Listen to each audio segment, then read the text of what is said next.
The subcommittee will now come to order. I want to thank everyone for attending and showing promptly.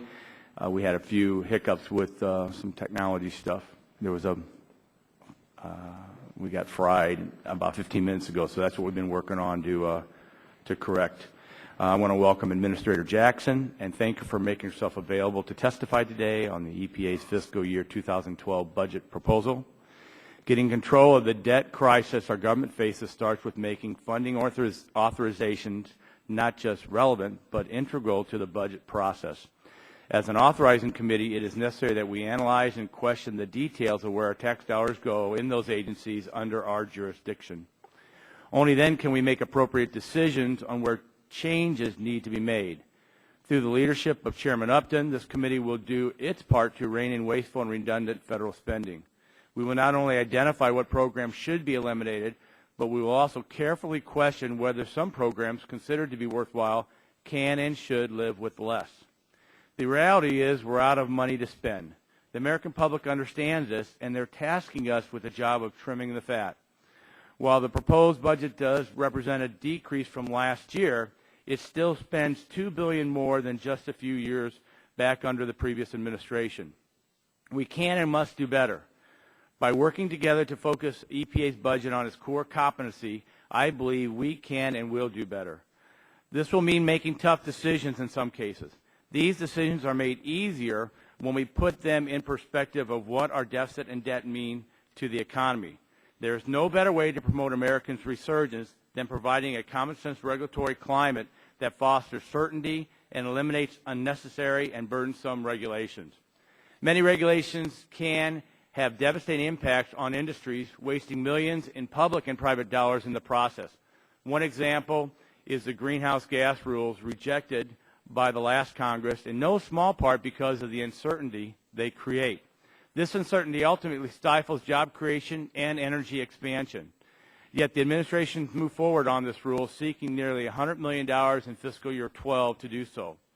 As we found in last month's hearing on regulations, jobs, and the economy, it doesn't have to be one broad regulation to wreak havoc on the economy. Small business owners regularly find themselves subject to an increasing number of overly burdensome regulations. Without the expertise or staff to navigate through the mandates, costs for entrepreneurs skyrocket, leaving little capital left for expansion and new hires.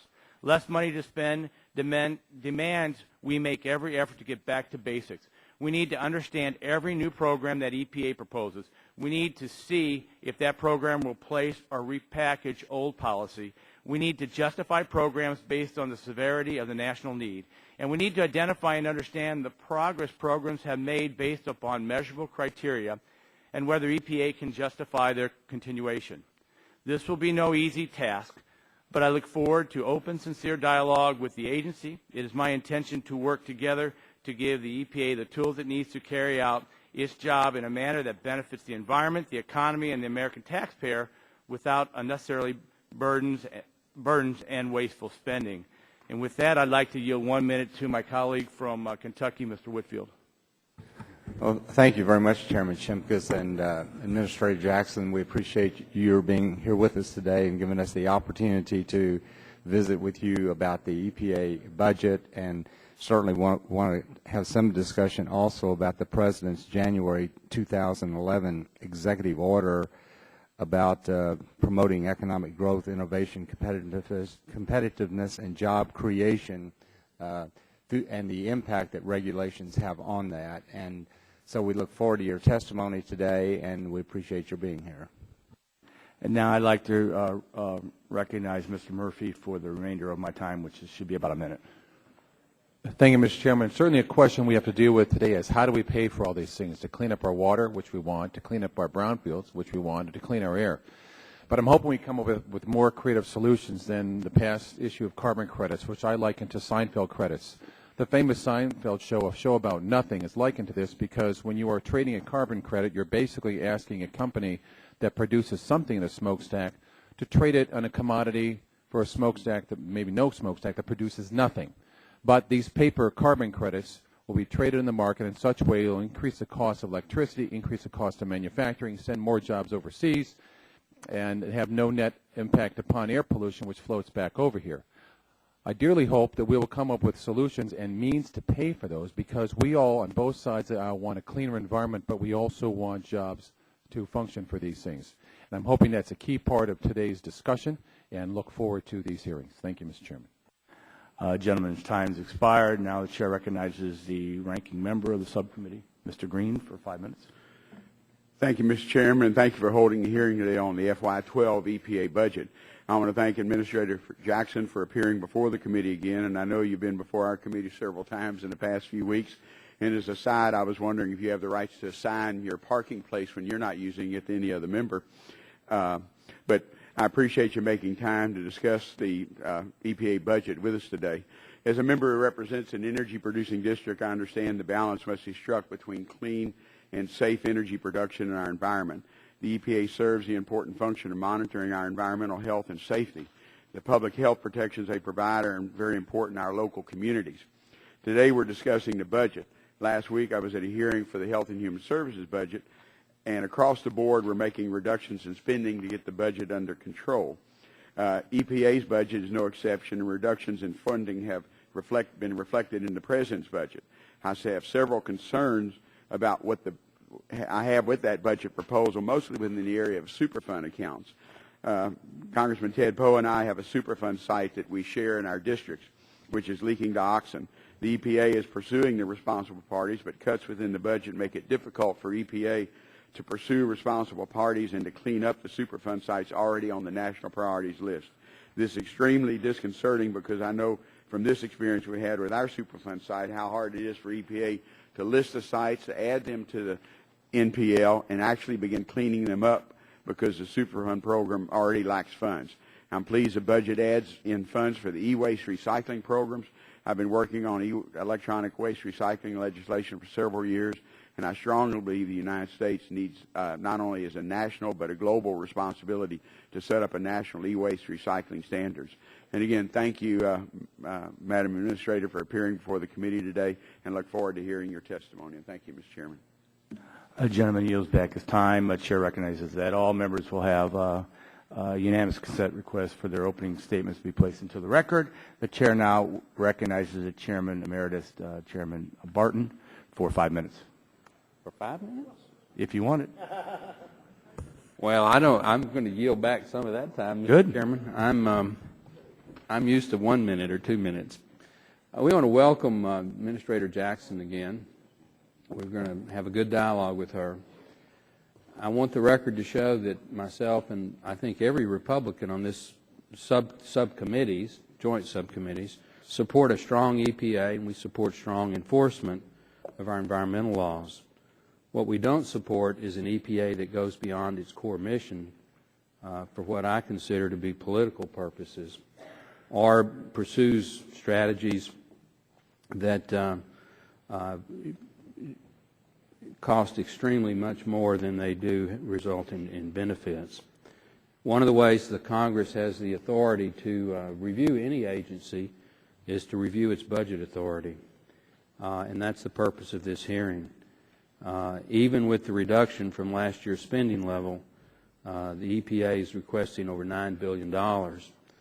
That's a lot of money, and I am looking forward to asking some very serious questions about where that money is being spent and how it's being spent and what the results of that spending is. So with that, Mr. Chairman, I put my formal statement in the record, and I yield back or yield to whoever you wish to yield it to. The gentleman yields back his time. The chair now recognizes the Chairman Emeritus, Mr. Waxman, for 5 minutes. Very much, Mr. Chairman. Today we'll compare two visions of EPA's budget, and the difference between them could not be more stark. The President's budget is fiscally responsible, yet gives the agency the resources it needs to protect public health and the environment. The Republican budget would decimate the agency and its public health mission. A common perception is that energy and environmental issues are more regional than partisan, and for most of my career that's been true. But that is no longer true today. The Republican Party in Congress has become the anti-environment party. There's no more telling proof than H.R. 1, the Republican budget proposal. During the debates we've had in this committee on clean air in 1990, when we did our revisions, we had Republicans who were clearly pro-environmental. President George H.W. Bush, representatives like Sherry Boehlert, John Chafee were close allies and true environmental champions. And ultimately, after difficult compromises, our regional bipartisan coalitions were able to rally around a bill that passed the House 401 to 25 and the Senate 89 to 10. But this kind of bipartisanship seems impossible today. Republicans in this Congress have an anti-environmental agenda, and as of yesterday's markup of the Upton-Inhofe bill demonstrates, they also have an anti-science agenda. It is a Republican mantra that they're pursuing the will of the people, but that's not what they're doing. Their anti-science, anti-environmental agenda may be the will of the Coke industries, but it is not what American families want. Americans know that their families' health and quality of life depend on a clean environment. They know we need a strong EPA to stop oil companies and power companies from poisoning our air and water. They know we need a strong EPA to keep toxic chemicals out of our food supply and away from our children. But instead of giving EPA the resources the agency needs, Republicans are using the budget process to handcuff the agency. The Republican budget is the most sweeping and reckless assault on health and the environment that we have seen in decades. This bill slashed EPA's funding by almost a third, denying the agency the resources it needs to carry out the Clean Air Act, the Clean Water Act, the Safe Drinking Water Act, the Food Quality Protection Act, and the Toxic Substances Control Act. Writers in H.R. 1 blocked EPA from regulating toxic emissions from cement plants. They defund EPA's effort to reduce dangerous carbon emissions. They sought to prevent EPA from protecting water quality in thousands of streams and wetlands, threatening drinking water supplies for millions of Americans. I'm glad we have Administrator Jackson here today. I look forward to her testimony. She will explain what the implications of the Republican budget would be on her agency. I know it's awkward because we're going to hear from her after we've already voted on the House floor for some of these very, very damaging cuts and unthought-through writers. But I hope members will listen. In the weeks ahead, we have time to change course and work together to give EPA the resources it needs to protect public health and the environment. Yield back the balance of my... Well, let me... Are you going to yield separately to Mr. Rush? I was hoping that you would... Well, I'd like to yield the balance of my time to Mr. Rush. I want to thank the ranking member for yielding the balance of his time, and I wanted to thank the chairman of the committee for holding this hearing. And I certainly want to thank the administrator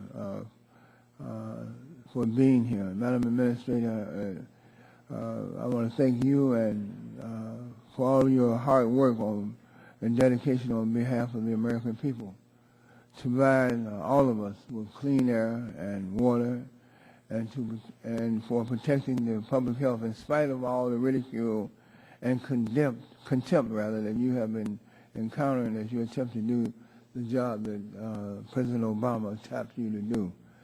You're a woman of immense talents, courage, and commitment, and I want to congratulate you on your resolve and commend you on your resolve. The President's budget already proposes a 13% decrease to EPA's FY12 budget, and then my colleagues on the other side of the aisle are attempting to compound your challenges by proposing draconian cuts of almost a third of your budget compared to FY10 levels. And I, for one, Madam Administrator, can tell you that my constituents are very confused and perplexed that the same Republicans who will cut $3 billion from the agency charged with protecting the public health are also the same politicians who vehemently resist taking away the $3.6 billion in tax credits from oil companies who are making record profits, even as the average American struggle to pay for $4 a gallon for gas in most places in this nation. some programs that are dear and near to me will see significant funding cuts, including a $550 million reduction to the drinking water state revolving and loan fund. I ask for unanimous consent for 30 seconds. Gentleman is recognized for additional 30 seconds without objection. Madam Administrator, I realize that with such deep funding cuts, you are forced to make some tough choices as you prioritize your agenda and work to protect America's air and water supply. I want you to know that you have my support, my stellar support, and we intend to work very, very closely with you to work our way through this issue and these problems that we are confronted with as a nation. Thank you so very much, and God bless. I yield back. Gentleman yields back his time. Now the chair welcomes the Honorable Lisa Jackson, Administrator of the U.S. Environmental Protection Agency. Ma'am, your entire record, testimony has been recorded and on file. If you have 5 minutes for an overview, and welcome again. Thank you. Thank you so much. Thank you, Chairman Shimkus, Chairman Whitfield, ranking members Rush and Green, members of the subcommittee. Thank you for inviting me to testify about President Obama's budget request for the Environmental Protection Agency. I just want to start to say that our thoughts and prayers are with the people of Japan this morning, and EPA, along with much of the federal government, stands ready to assist them and our own people as we see the ramifications of what's going on there. Congress enacted the Clean Air Act, the Clean Water Act, and America's other bedrock environmental protection laws on a broadly bipartisan basis. It did so to protect Americans' children and adults from pollution that otherwise would make their lives shorter, less healthy, and less prosperous. It did so to make the air and drinking water in America's communities clean enough to attract new employers. It did so to enable America's local governments to revitalize abandoned and polluted industrial sites. It did so to safeguard the pastime of America's 40 million anglers. It did so to protect the farms whose irrigation makes up a third of America's surface water, freshwater withdrawals. And it did so to preserve the livelihoods of fishermen in America's great waters, such as the Great Lakes, the Chesapeake Bay, and the Gulf of Mexico. Congress gave EPA the responsibility of implementing and enforcing those laws. Each year, Congress appropriates the money that makes EPA's implementation and enforcement work possible. As head of the EPA, I am accountable for squeezing every last drop of public health protection out of every dollar we are given. So I support the tough cuts in the President's proposed budget. But I am equally accountable for pointing out when cuts become detrimental to public health. Without adequate funding, EPA would be unable to implement or enforce the laws that protect Americans' health, livelihoods, and pastimes. Big polluters would flout legal restrictions on dumping contaminants into the air, into rivers, and onto the ground. Toxic plumes already underground would reach drinking water supplies because ongoing work to contain them would stop. There'd be no EPA grant money to fix or replace broken water treatment systems, and the standards EPA is set to establish for harmful air pollution from smokestacks and tailpipes would remain missing from a population of sources that is not static but growing. So if Congress slashes EPA funding, concentrations of harmful pollution would increase from current levels in the places Americans live, work, go to school, fish, hike, and hunt. The result would be more asthma attacks, more missed school days and work days, more heart attacks, more cancer cases, more premature deaths, and more polluted waters. Needless to say, then, I fervently request and deeply appreciate continued bipartisan support in Congress for funding the essential work that keeps American children and adults safe from uncontrolled amounts of harmful pollution being dumped into the water they drink and the air they breathe. Decreasing federal spending is no longer just a prudent choice, it is now an unavoidable necessity. Accordingly, President Obama has proposed to cut EPA's annual budget nearly 13%. That cut goes beyond eliminating redundancies. We have made difficult, even painful choices. We have done so, however, in a careful way that preserves EPA's ability to carry out its core responsibilities to protect the health and well-being of Americans' children, adults, and communities. You've been reviewing the budget request for more than 3 weeks, so I'll save the details for the question and answer period. Before turning to your questions, I will address Chairman Upton's bill to eliminate portions of the Clean Air Act. The most extreme parts of that bill remain unchanged since I testified about it a month ago. It still would presume to overrule the scientific community on the scientific finding that carbon pollution endangers Americans' health and well-being. Politicians overruling scientists on a scientific question. You might well be remembered more for that than for anything else you do. The bill still would block any Clean Air Act standards for greenhouse gas pollution from cars and trucks after 2016. Alone, the Department of Transportation's CAFE standards do not achieve nearly as much pollution reduction or oil savings as when they are backed up by the Clean Air Act's enforcement provisions. All told, nullifying this part of the Clean Air Act would forfeit many hundreds of millions of barrels of oil savings at a time when gas prices are rising yet again. I cannot for the life of me understand why you would vote to massively increase America's oil dependence. The Clean Air Act saves millions of American children and adults from the debilitating and expensive illnesses that occur when smokestacks and tailpipes dump unrestricted amounts of harmful pollution into the air we breathe. I respectfully ask this committee to think twice before gutting that landmark law. Thank you, Chairman. I look forward to your questions. Thank you, Madam Administrator. And now I will recognize myself for 5 minutes for the first round of questions. As I do so, I will remind my colleagues that the Republican budget hasn't been proposed yet. That's what we're doing next month. We are trying to address the continuing resolution based upon the fact that the Democrats in the majority last Congress didn't pass a budget. Had they done that, we wouldn't be in this CR fight. But that did not happen. And Madam Administrator, you know that when we do propose our budget, you should expect to see, constitutionally all appropriations begin in the House, you should expect to see 2008 budget numbers come for the Environmental Protection Agency. And the point being, and the public understands, that in 2008, we still spent a whole heck of a lot of money. So 2008 spending levels does not mean we're not spending any money. In fact, it means we're spending billions of dollars. And I would just give you a heads up that your agency should be prepared for those numbers once we finish our budget process. Having said that, I'd like to put on the slide two statements, one from your agency and one from the President of the United States. In 2010, June 2010, when you proposed your coal ash rule, it stated, the regulatory impact assessment for this proposal rule does not include either qualitative or quantitative estimation of the potential effects of the proposed rule on economic productivity, economic growth, employment, job creation, or international competitiveness.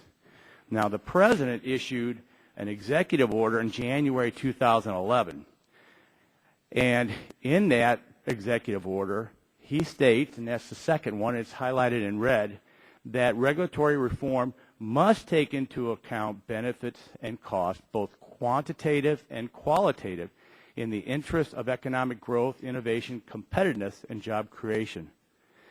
So the question, since the executive order says exactly the opposite of what you had previously stated during the rulemaking process, will you now go back and rescind the coal ash rule? The coal ash rule is not final, Mr. Chairman. It has been proposed. It has been subject to over 400,000 comments. So let me, reclaiming my time, let me ask then, will you, since it has not been finalized, will you comply with the President's executive order and take into consideration both qualitative and a quantitative estimation of the potential effects of the proposed rule? Yes, of course we will. And let me simply say the proposed rule does have cost estimates in it. The piece that you exempted from the RIA points out estimates that weren't done, but there were several cost estimates done in conjunction. So you're agreeing now to make sure that the RI will comply with the President's executive order? Any final rule, when it is finalized, and we have not announced a date for that rule, has to comply with the President's executive orders. Can you outline any other regulations you will specifically reconsider based upon the President's executive order? Well, the President's executive order has several parts. One is a retrospective look at regulations, which the agency has already begun in compliance with that order. So we will, in effect, be looking back at all of our regulations. That's what the executive order asks us to do. In addition, of course, it puts requirements on us prospectively as regulations are evaluated. Do you have a master plan for your look back, and would you provide a copy for the committee for that? We do not yet have it, sir, but we are working on it. I believe it's due to the White House in about a month, and of course we'll provide it. Do you have any EPA regulations that you feel would be exempt from the presidential executive order? Not to my knowledge, sir. I don't believe we've identified any exemptions. And what portion of the 2012 presidential budget is being used to carry out the president's executive order? I don't have a figure specifically for that work. It will be done in the base budget for EPA, and it will span several of the offices at EPA. Can you provide that for the committee? We can certainly give an estimate of what we entail the workload to be, sir. That would be helpful. Thank you. My time is nearly expired, so I'll now yield to my colleague from Texas, Mr. Green. Thank you, Mr. Chairman. As you know, we have a short time, so I'll get into the questions. As you know, I personally have been very interested in the issue of electronic waste, and I've been working on the issue. And I've noticed there are some individuals who believe the EPA should spend money to build capacity for managing e-waste in developing nations. While I agree that these countries do need to develop their capacity to manage their own e-waste, I think that if we do not address the e-waste problem domestically, then it'll be just an excuse to continue exporting to developing countries. That's why I'm a little concerned with EPA's budget justification focused on EPA partnering with other nations and international organizations such as the UNEP to begin tracking the international movement of electronic waste and provide e-waste best practices through education and demonstration projects in developing countries. I think it's a little disingenuous for the United States to talk about capacity building in these countries if we haven't addressed the problem of our own e-waste exports. Plus, given that we are in a world of diminishing EPA funding, we simply shouldn't be spending money on this internationally. Instead, the EPA should be spending time and money to increase responsible recycling here in the United States and increasing capacity and quality as well as legal compliance here at home. Several weeks ago at a hearing on environmental regulations and jobs, Wendy New of the New Corporation, an e-waste recycler, testified that the EPA regulations have added value to her business. If the EPA were focus all the budgeted amount currently designated for international capacity building, education, demonstration projects, etc., on improving our domestic capacity for quality of e-waste recycling, wouldn't we then actually be adding value to the business of our United States recyclers, allowing them to expand their own operations and add more jobs for U.S. workers so that any investment by the federal government in the EPA's budget on the front end would be more than paid for by... To have put in place their own regulations for e-waste recycling. But the truth of the matter is that one of the things we'll have to do if we want to create a market here is stop the illegal export of these waste, and the only way to do that is in the receiving country, because they have to come to understand how bad this is for them from the standpoint of public health. Well, with our scarce dollars, my concern is we might not be doing what we need to do here and maybe helping developing countries. But let me go on. My second question is on e-manifest. In your budget proposal, you also request $2 million for the development of electronic hazardous waste manifest systems, or e-manifest. It's my understanding that the current paper hazardous waste manifest system creates a very large administrative paperwork and as well as financial burden on firms regulated under RCRA hazardous waste provisions. Can you discuss the burden of the current hazardous waste manifest system creates for business as well as for the EPA? Well, certainly, the $2 million investment is intended to help to relieve some of that burden. We're obviously in the electronic age. The idea is that electronic manifests will help reduce paperwork. It does require some amount of training, but the purpose of the manifest system, of course, is a cradle-to-grave understanding of where waste flows are domestically in our country. So we believe it's an investment in modernizing the system that will pay off in efficiency later. One of the concerns I have, it seems like under our current system, when we have it, there should be potential savings, not only to EPA but to businesses.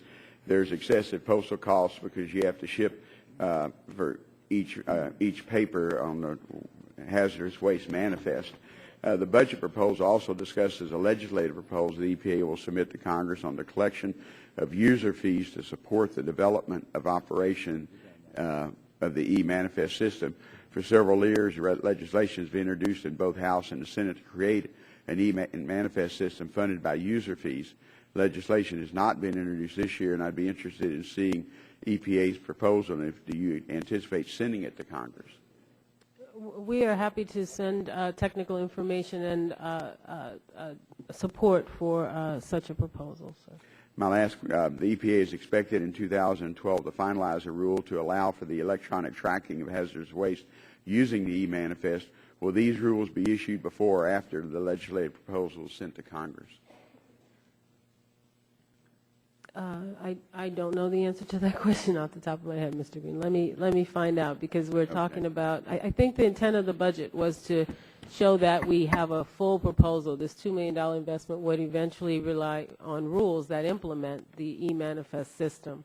But we'll get a schedule for you. Okay, appreciate the information. Thank you, Mr. Chairman. Gentleman's time expired. Chair now recognizes the Subcommittee Chairman for Energy and Power, Mr. Whitfield, for 5 minutes.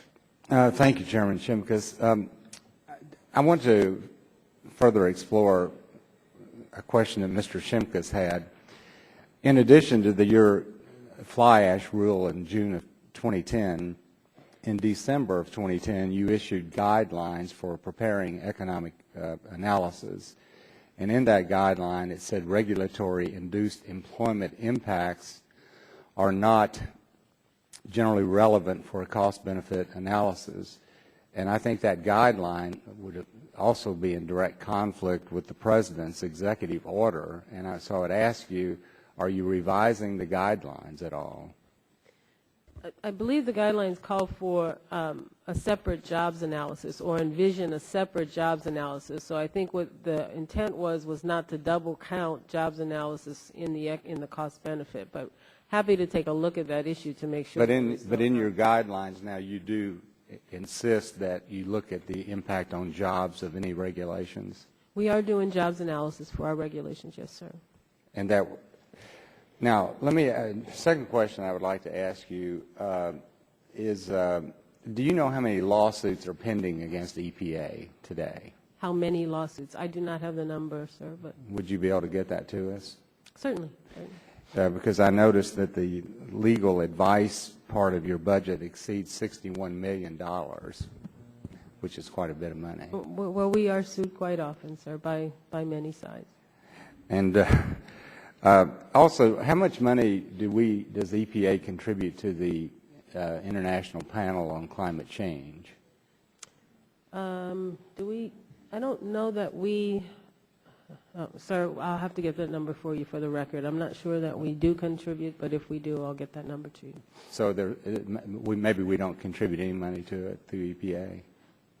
Yeah, we do not know, so rather than give you inaccurate information, may I please just get it? Okay. Now, I noticed that in the budget there's also about $1.2 billion set aside for categorical grants. And I noticed that categorical grants can also be given to nonprofit groups.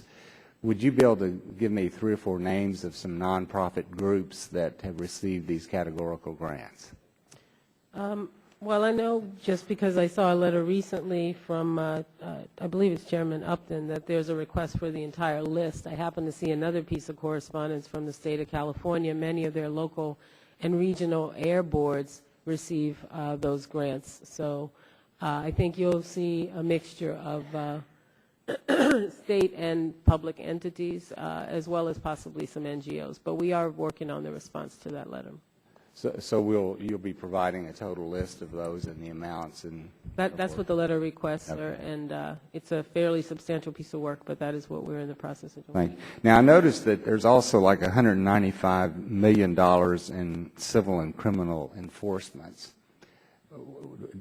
Are we primarily talking about court action to enforce compliance with EPA rules? Is that what that $195 million basically would go for? Many of our actions are administrative, sir, so they never reach the courts. They are administrative actions, penalty actions, and others. Civil enforcement can be, obviously, under civil codes, can result in indictments and fines, penalties, or even jail time. My time is about to conclude here, so I want to just go back once more because this job impact issue is so important in my view. I just want to make sure in the guidelines you're saying that in some instances you do look at job impacts. Is that correct? We have been looking at jobs impacts analysis as part of our regulatory analyses. And if you look at any of the rulemaking records for recent rules, certainly ones I've been involved with, there are jobs analysis if they're economically significant rules. And could you say that on just about on every regulation that's going to be issued at EPA now, job analysis impacts will be looked at? Well, I think we need to look at economically significant regulations. EPA has several regulations that don't rise to that. Or economically significant, that would be what, 100 million or more, or what is that? That is one of the tiers that we look at, yes, so 100 million or more. But why don't I give you the criteria by which we do the jobs analysis? I'm happy to do that. I agree with you that we need to do as good a job we can looking at the jobs impacts of major rules. Thank you. The gentleman yields back his time. Chair now recognizes the Chairman Emeritus, Mr. Waxman, for 5 minutes. Thank you, Mr. Chairman. Administrator Jackson, I'm glad that you're here today. It gives you the opportunity to set the record straight on several matters.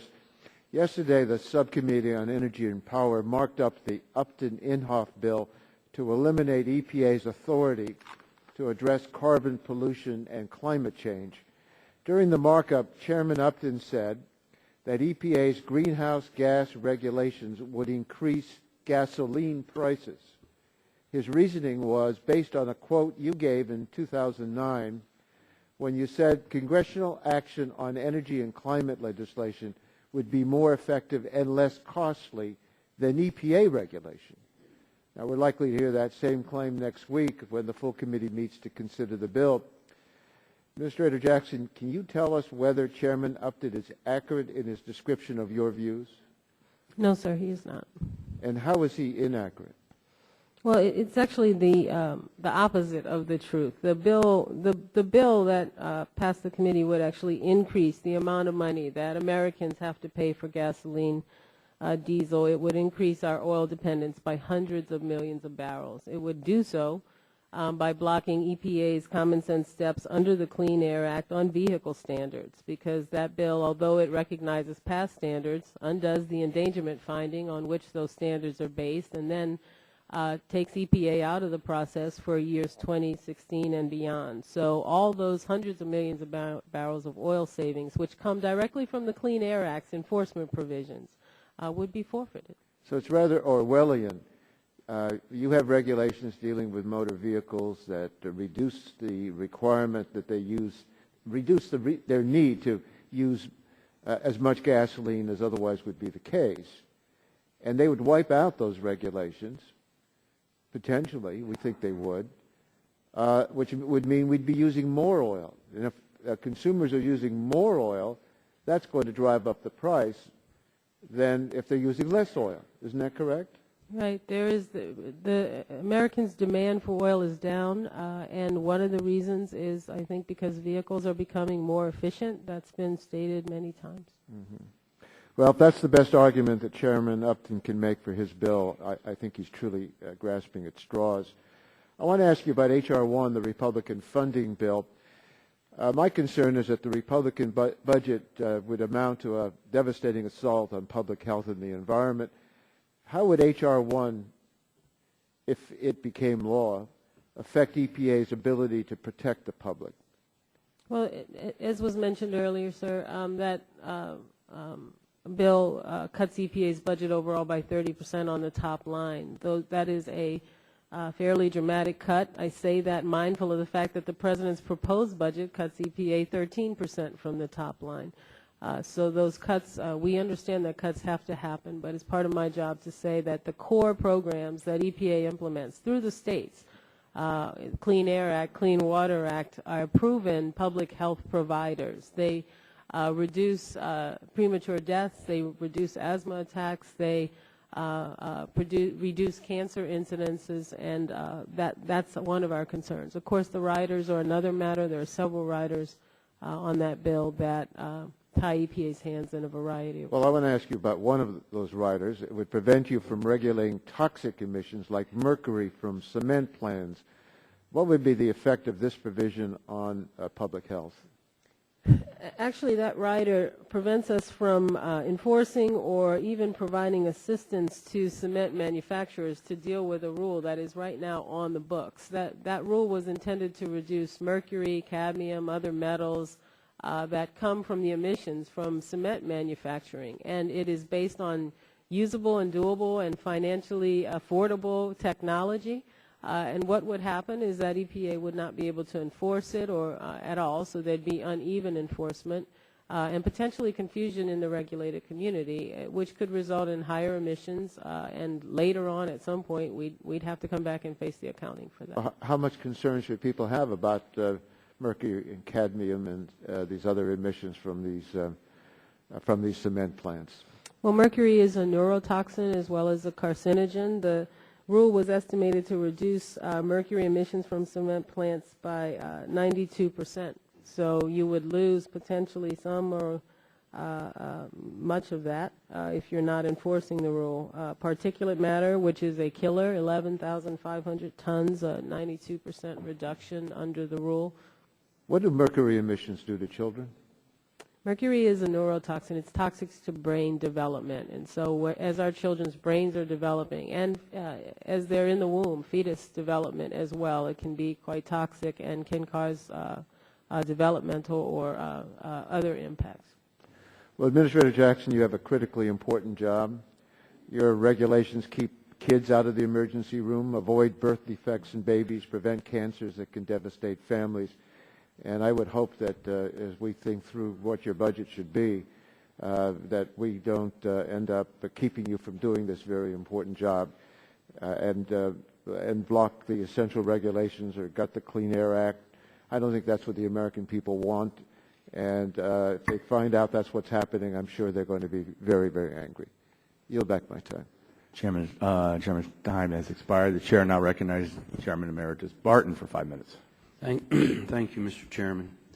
My state is in Region 6 of EPA, and I think, as you know, last summer, EPA went in and preempted the state's flexible air quality permitting system that had been in place since 1993 and revoked in the neighborhood of 150 to 175 existing clean air permits. Could you give the committee the budgetary impact of the EPA having to take over those programs for the state, for the record? Well, yes, certainly EPA is All right. now. Just, will you get that? I don't expect you to have that on the top of your head, just if you could get it to us. And could you also get us what the Region 6 budget is for the current fiscal year, please? Certainly. Okay. Last year, as Ranking Member Congressman Burgess and I sent letters to you asking for your authority under Title 42, which is a program that was established by the Department of Health and Human Services to get extra salary for employees in special cases. We can't tell that there was any authority to use this program at the EPA. We got back a fairly murky letter in response. Could you now please submit for the record the authority that EPA has to use Title 42 and how many employees currently are paid under this Title 42? This allows the Health and Human Service to hire doctors and people like that that are above the SES pay grade. Could you do that? Yes, sir. Thank you. So far, you're doing great. Every question All right. Now, they get a little bit murkier now in terms of the questions I'm asking. I have heard you and others repeatedly talk about the number of lives saved because of the Clean Air Act and other environmental laws. I voted for the Clean Air Act amendments, and I said in my opening statement I support strong enforcement of the Clean Air Act. I have never seen an analysis, however, of where you get those numbers about lives saved and things like that. Can you provide that analysis for the record for the committee? Happy to. Those are peer-reviewed analysis. Be happy to provide them, sir. All right. You used in your opening statement the term carbon pollution. Would you care to define that briefly? Sure.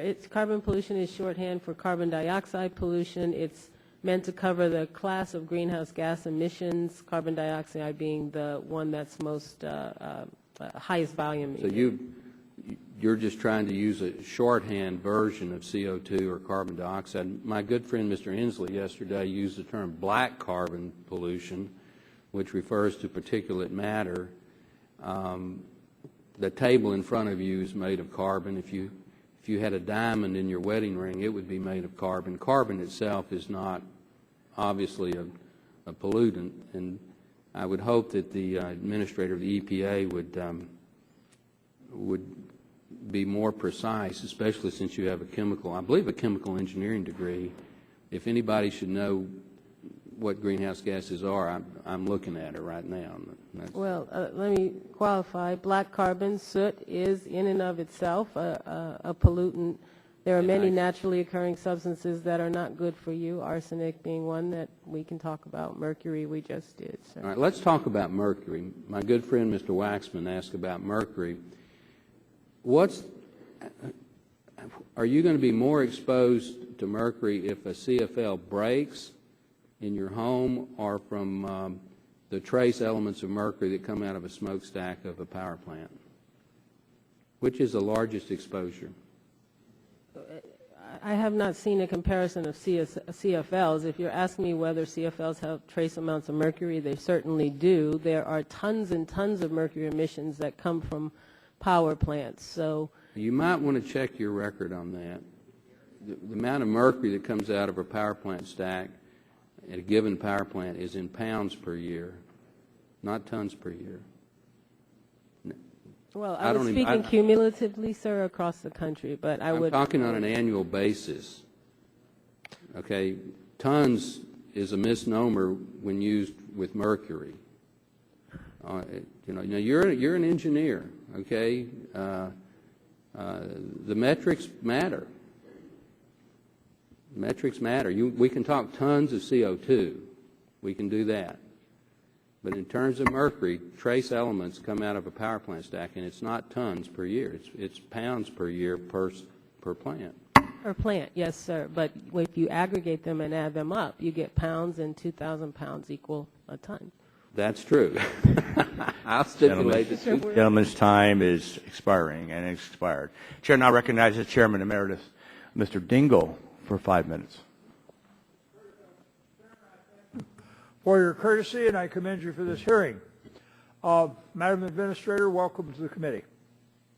I am very much concerned about the President's budget request. I am very much concerned about the Great Lakes and about the severe issues of pollution and restoration and invasive species. And I'm noting that this gets a 20% cut in this year's budget proposal. The Great Lakes Restoration Initiative coordinates efforts to remediate contamination, reduce ongoing pollution, and lessen the impact of invasive species in this place, which is 20% of the world's fresh water. I am very much concerned, however, that H.R. 1, the spending proposal for 2011, would cut the funding in this program for $225 million. And I have seen on a number of occasions, including when Mr. Levitt was in Michigan, that he was up to announce what a great job he was doing, when in point of fact he was coming up to announce cuts in this particular program. Can your agency meet its obligation to the Great Lakes and to our people up there who depend on this resource with the funding levels contained in H.R. 1? Yes or no? The cuts in H.R. 1 are $225 million, you said, sir? I'm sorry? I couldn't hear. The cuts in H.R. 1 to the Great Lakes are $225 million? $225 million it is. Yeah. So that, in my opinion, the President's budget recommended less cuts because we believed we needed more money in the Great Lakes. So can you meet your responsibilities, yes or no? No, not to the extent that we think we should, and that's why we didn't propose that. And remember that the Great Lakes are a geological institution, one which has been there for about 10,000 years. Now, what will be the practical impact of these cuts on the Great Lakes? If you wish, you may submit that to the committee in writing for insertion in the record. According to its most recent report, I would note that with regard to drinking water infrastructure needs, EPA estimates that $334.8 billion is needed to ensure public health and economic well-being for our cities, towns, and communities. That report is based on 2007. Have the needs in drinking water infrastructure increased or decreased since 2007? I would imagine they have increased, sir. All right. And would you submit to us also, please, the real number now? Because the $225 billion number is dated 2007. I note that H.R. 1, the spending proposal passed by the House, cuts safe drinking water rotating fund from $1.387 billion to $830 million. Would you state for us the impact of these cuts? I assume they cannot be beneficial. No, sir, that money is used to spend in communities large and small to invest in sewage treatment plants, green infrastructure, and drinking water. Would you submit a statement on that for the record, please? Now, I note similarly, according to an EPA report on wastewater infrastructure for 2008, the need is $298.1 billion. And am I correct in assuming that wastewater needs have increased since 2008? Yep, that's probably a good assumption, sir. Would you give us the real number for the record, please, and submit that at the earliest time that you can comfortably do so? Now, H.R. 1 also cuts the wastewater revolving fund from $2.1 billion to $690 million. Would you please submit to us what would be the practical impact of these cuts? Yes, sir. Thank you. I think in the summer you can tell us, though, that these cuts are going to be extremely destructive to the well-being of the Great Lakes and to the protection of that absolutely wondrous treasure. Am I correct or incorrect? The larger the cut, the less we can afford to clean up and protect the Great Lakes, sir. Thank you. Thank you, Mr. Chairman. I yield back 3 seconds. Gentleman yields back his time. Chair now recognizes the gentleman from Pennsylvania, Mr. Pitts, for 5 minutes. Thank you, Mr. Chairman. Madam Administrator, a couple of questions regarding EPA staff resources. Your Inspector General says that you need better agency-wide control over staff resources. But in April of 2010, you disposed of the Position Management and Control Manual. In response, the EPA OIG stated, quote, "Without an agency-wide position management program, EPA leadership lacks reasonable assurance that it is using personnel in an effective and efficient manner to achieve mission results," end quote. In light of this, considering the productivity gains throughout the economy, how can we be confident that all 18,000 FTEs are required for the core mission? Just over 17,000 FTE, sir. What we did was get rid of the manual because it was outdated, and rather than start from an outdated piece of work, what we've done is focus on strategic planning and made decisions to align our resources with our needs. There's lots of local work that's done in the regions and individual offices to ensure that our workforce is efficiently used. How many employees are DC-based versus field-based? Our DC-based, I believe about 40-45% of our employees are actually in the DC metropolitan area, not necessarily in DC proper. And what percentage of employees agency-wide are eligible to retire this fiscal year? I don't know that number off the top of my head, but it is significant. If you could provide Probably that close to 20%, but we'll get your number for the record. committee. How many employees are dedicated to regulatory and enforcement mission?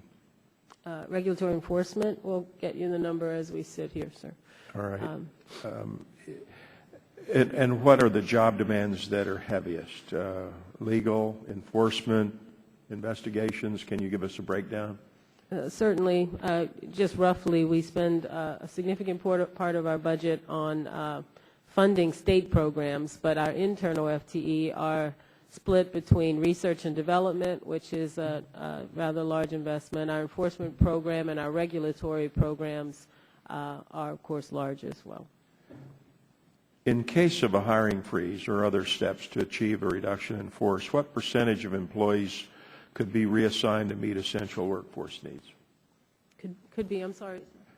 What percentage of employees could be reassigned to meet essential workforce needs? Well, you said in case of a reduction in force or a shutdown? Or hiring freeze, yes. Or in the case of a shutdown. In the case of a shutdown, EPA has faced that obviously once before and looked to keep a staff that was mainly available to respond to emergencies. We have a hazardous waste and chemical emergency function, and that probably is the most essential of what we do. Then we keep the rest of our staff to try to keep the place running in terms of computer systems, that kind of thing. Now, a couple questions on your workload. After Congress passed ERA, grants made with stimulus funds went out quickly. The President signed the Recovery Act in February of 2009. By September 30th of 2009, EPA had awarded $6,483,000,000 plus in grants and over $302 million in contracts. How did the agency handle this increased workload? Well, we were fortunate under ERA in that the grants went to places where we already had systems set up. So for the state revolving funds, that money goes out by formula to the states. Under the Superfund and Brownfields program, we had active contracts already that we could tap to continue or in some cases start new cleanups. And the diesel emission reduction program was a competitive program plus a formula-driven program. Were temporary contract employees hired to manage any of the ERA fund requests? Were temporary workforce managed to hire? Not to my knowledge, sir. We'll double check that for you. Did ongoing pre-ERA contracts suffer? I don't know that they would. You mean from a management perspective? It certainly took resources to manage the new money, but again, because so much of it went through programs we already had, it provided an opportunity to ensure efficient use of resources. Do you know how many permanent new private sector jobs were created? We do have those estimates, sir, and we're happy to get them to you. And does the agency analyze the cost and quality of its contract services? Yes, sir. There have been GAO reports, Inspector General reports on our largest contracts, which are under the Superfund program, and EPA and in this administration, we've taken yet another look at trying to find ways to efficiently use that money. And for the rest of our contracts, yes, of course, we have to comply with government procurement, which requires review of contracts. My time's expired. Thank you, Madam. Gentleman's time expired. Chair recognizes the ranking member, Mr. Rush, for 5 minutes. Thank you, Mr. Chairman. Madam Administrator, your testimony references the EPA's budget request for an additional $6.4 million to conduct pilots in disadvantaged communities to evaluate and reduce risk from toxic air pollutants. Can you describe how toxic air pollutant emissions may disproportionately impact disadvantaged urban areas? Well, the issue isn't the people, it's the sources, sir. What we know, it's a statement of fact, is that there are a concentration of sources in areas that tend to be poorer. It's always a chicken and egg which came first, but it's just the way it happens. And what happens over time is that you have large emissions of toxics. Mercury is a great example. Mercury, a significant portion of the mercury emitted stays close to where it's emitted, and so those communities just have a higher burden. There are places that in general have higher levels of air pollution. If the Republican budget cuts of $3 billion to your agency were enacted, what additional programs would need to be cut? What enforcement actions would need to be curtailed? What would be some of the consequences of these cuts as it relates to protecting the public health?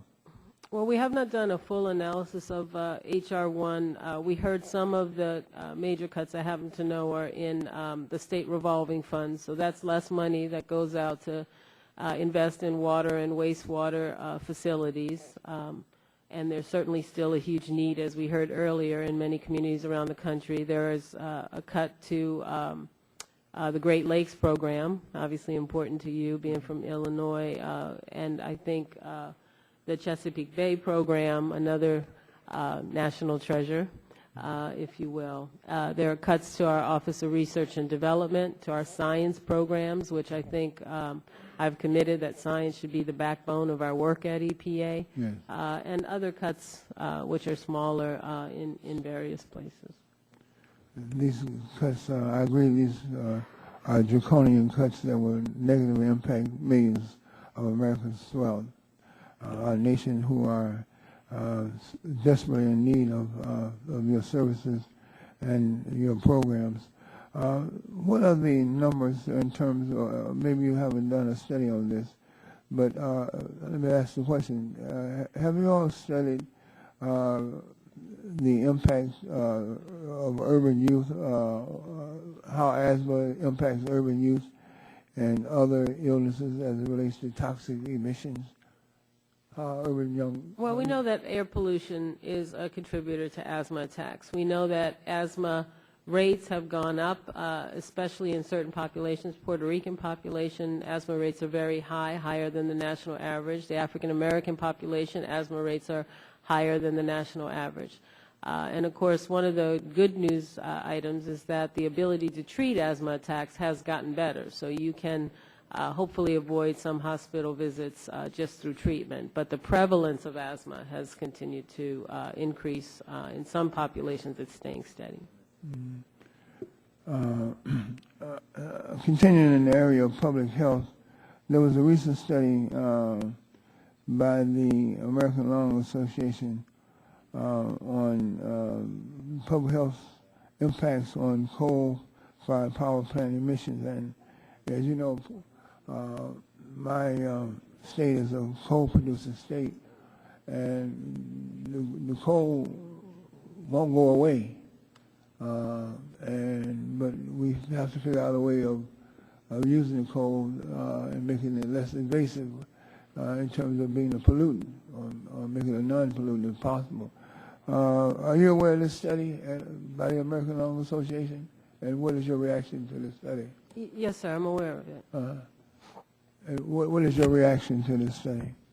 Well, not having reviewed it line by line, I can simply align myself with the idea that there are toxic emissions that come from burning coal. The good news is that they can be controlled. We've developed scrubbers in this country to deal with acid rain. We've developed SCRs to deal with ozone pollution and smog. We've developed opportunities to deal with mercury, cadmium, and hydrochloric acid gas. All those opportunities are there, but it does require an investment in those plants.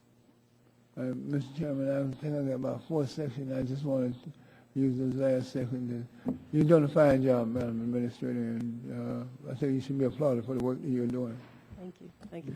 Gentleman's time's expired. For my colleagues, we're supposed to expect a series of votes at 11:20. What I'd like to ask, if you all would agree upon, I'm going to send a member over to the floor, and this is for you, Administrator, also, to figure out your time schedule, so that when it's a 15-minute vote, then there'll be a motion to recommit, and then another 15-minute vote. So I think we can keep the hearing going while this process continues, and if that's agreeable to both sides, that's what we would like to do. We will try to do that then. The chair now recognizes the gentleman from Nebraska, Mr. Terry. Thank 5 you. minutes. Thank you, Administrator Jackson, for being here again. The EPA has decided to propose and finalize greenhouse gas regulations for power plants and refineries by entering into a consent agreement with environmental organizations. And I've heard statements from the EPA that they're looking at, or you guys are looking at, several categories, quote unquote, for new source performance standards. So outside of power plants and refineries, what specific source categories is EPA reviewing for greenhouse gas regulations? Excuse me. Those are the two, sir. That's the only two, so the EPA is not looking at other sources? No, sir. We actually faced lawsuits to promulgate for other sectors. I'm aware of one for several manufacturing sectors. And when you look at greenhouse gas emissions, they're largest from power sector and refineries. So rather than start with the small sources, we decided to start with those. So it would be accurate to say that the EPA is not looking at electric arc furnaces as a new source? Electric arc furnaces used in manufacturing of various metals. No. I do believe we have lawsuits. I just need to be clear from groups asking us to promulgate those requirements. And we do have new source review. What is your opinion on the likelihood of the success of those lawsuits? The likelihood is high that Being at some successful point in that you will have to regulate them as a new source. we will have to come out with a schedule at some point to regulate them. But we believe that we don't need to do that in the immediate future. All right. Is the EPA looking at diesel engines as a new source? Well, mobile sources are different. You know, we are in the process of looking at truck and light-duty vehicle rules, so diesel engines can power the trucks. President's order on CAFE. That's right. And Clean Air Act, yes, sir. And that includes large diesel engines? Yes, indeed it does. For trucks. And in previous times you were here, even though I represent an urban, suburban area of Nebraska, the rest of the state I care about, and we are an ag economy in the state of Nebraska, and I'm concerned about the EPA's own figures that 37,000 farms are above the threshold of a major source. You have previously stated that there is no intention by the EPA of regulating them for greenhouse gases. Is that still true today? That's absolutely true, yes. All right. There is no intention. But just like in our first discussion on other sources, one lawsuit away from regulating them. Is that a fair statement? As you heard earlier, we face lots of lawsuits. It's my job as administrator. Has there been a lawsuit already filed to force you to regulate those 37,000 farms for their carbon emissions? Not that I'm aware of. May I, would the gentleman yield 1 minute? I will yield to the gentleman from Kentucky. My understanding, lawsuits have been filed to invalidate the tailoring rule. Is that true or not? I believe that's true, sir. Yeah. Okay, thank you. Yeah. All right. Thank you, And Mr. then with the last part is in particulate matters. Is the EPA reviewing farm practices regarding particulate matter? EPA is required under the Clean Air Act to look at particulate matter pollution every 5 years and potentially adjust. As you know, the Clean Air Act right now regulates particulate. And you understand that many of our farmers have to plow and that raises dust. I do indeed, and sir. Is there an attempt by the EPA to recognize the reality of farming and dust and exempting our farms? There is indeed a recognition at EPA that dust happens, but what I can say to you is... It's a good bumper sticker. I'm sorry? That would be a good bumper sticker. Dust happens. That's better than some I've heard, yeah. So what I'd like to say is we've had several listening sessions already on particulate matter with stakeholders in rural America, in farm country. We have more to do. We do have a determination to make about the current standard, but I've committed that we're going to listen before we do that. Listening's good, exempting them better. Okay. Gentleman's time expired. Chair recognizes the gentleman from Massachusetts, Mr. Markey, for 5 minutes. Thank you, Mr. Chairman. Madam Administrator, yesterday we held a subcommittee markup of the Republican legislation to overturn the scientific finding that global warming pollution endangers public health and welfare and prevents EPA from setting greenhouse gas emission standards. Do you agree that this legislation will dramatically increase our dependence on foreign oil because it will prevent EPA from taking actions to reduce oil use from cars, trucks, planes, boats, trains, construction equipment, or large industrial users of oil. Yes. Yesterday, retired senior military officers sent Congress a letter on this legislation. I'd like to ask unanimous consent to insert a copy of that letter into the record.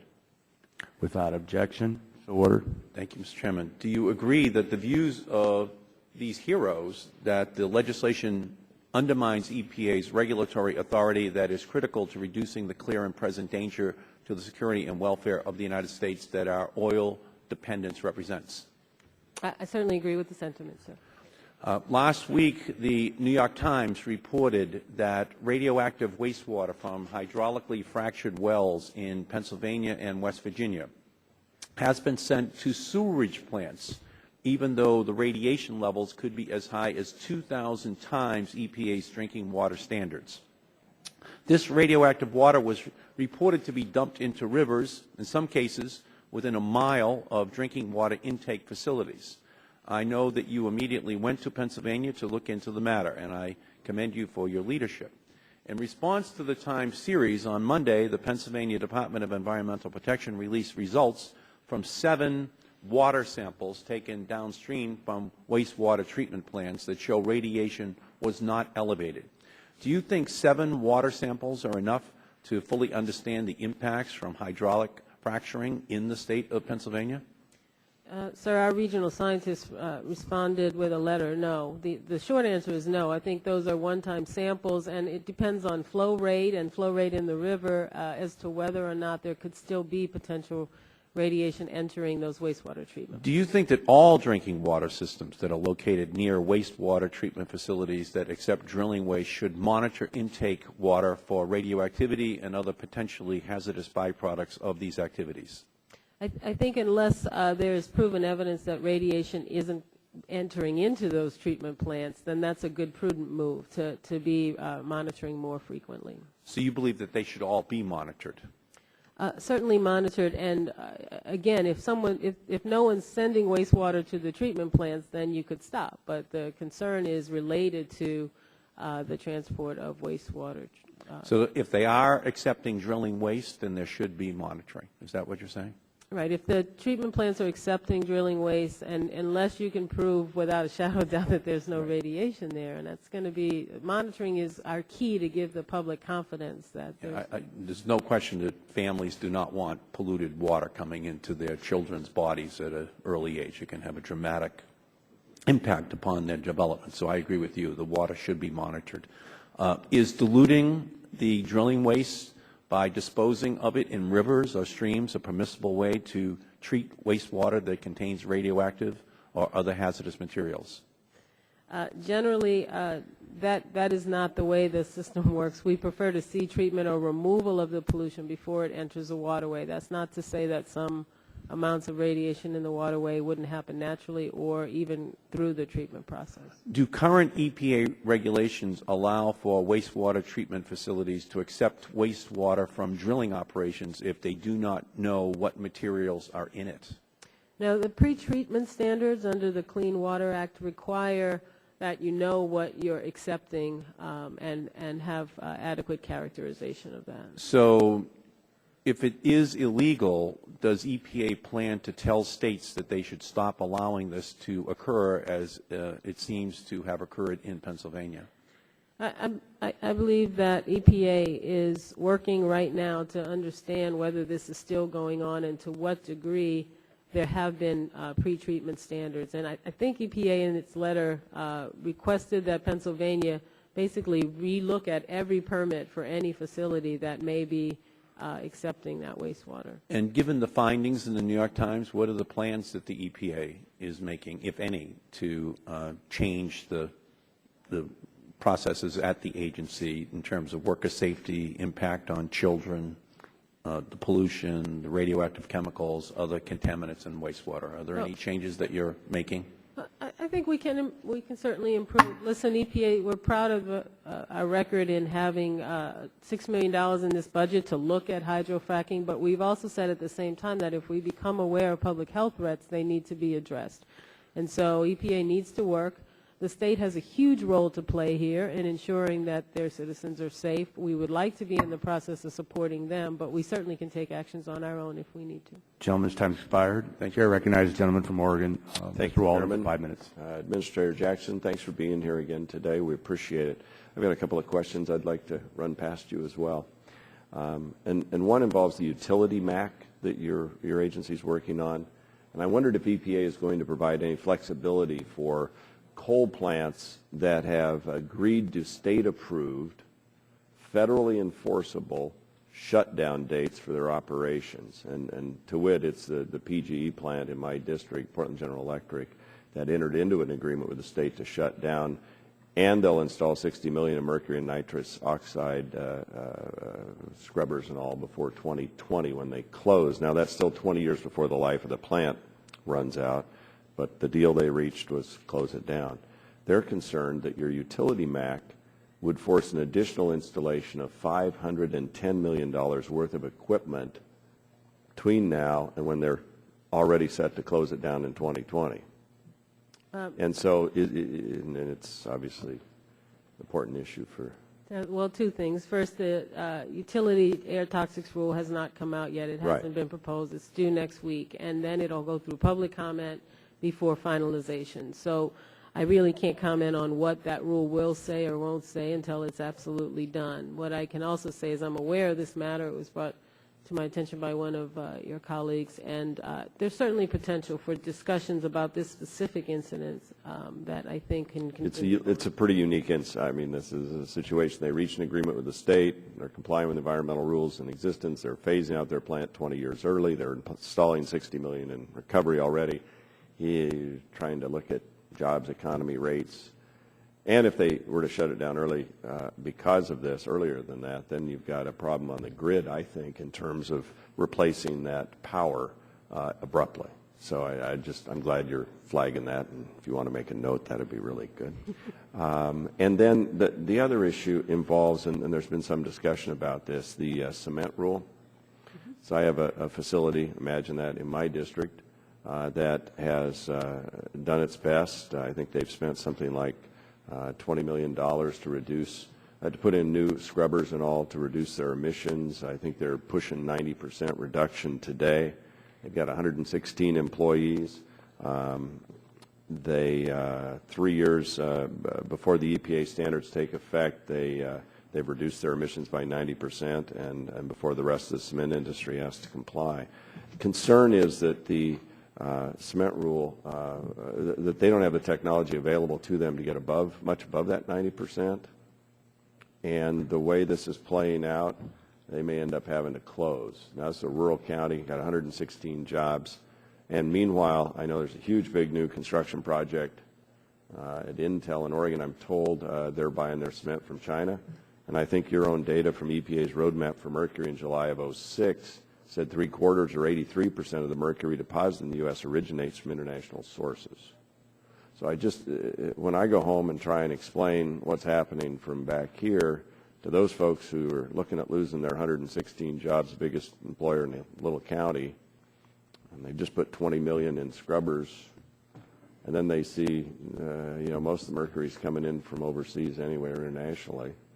And we're kind of like on the West Coast where tsunamis and bad stuff comes in the air.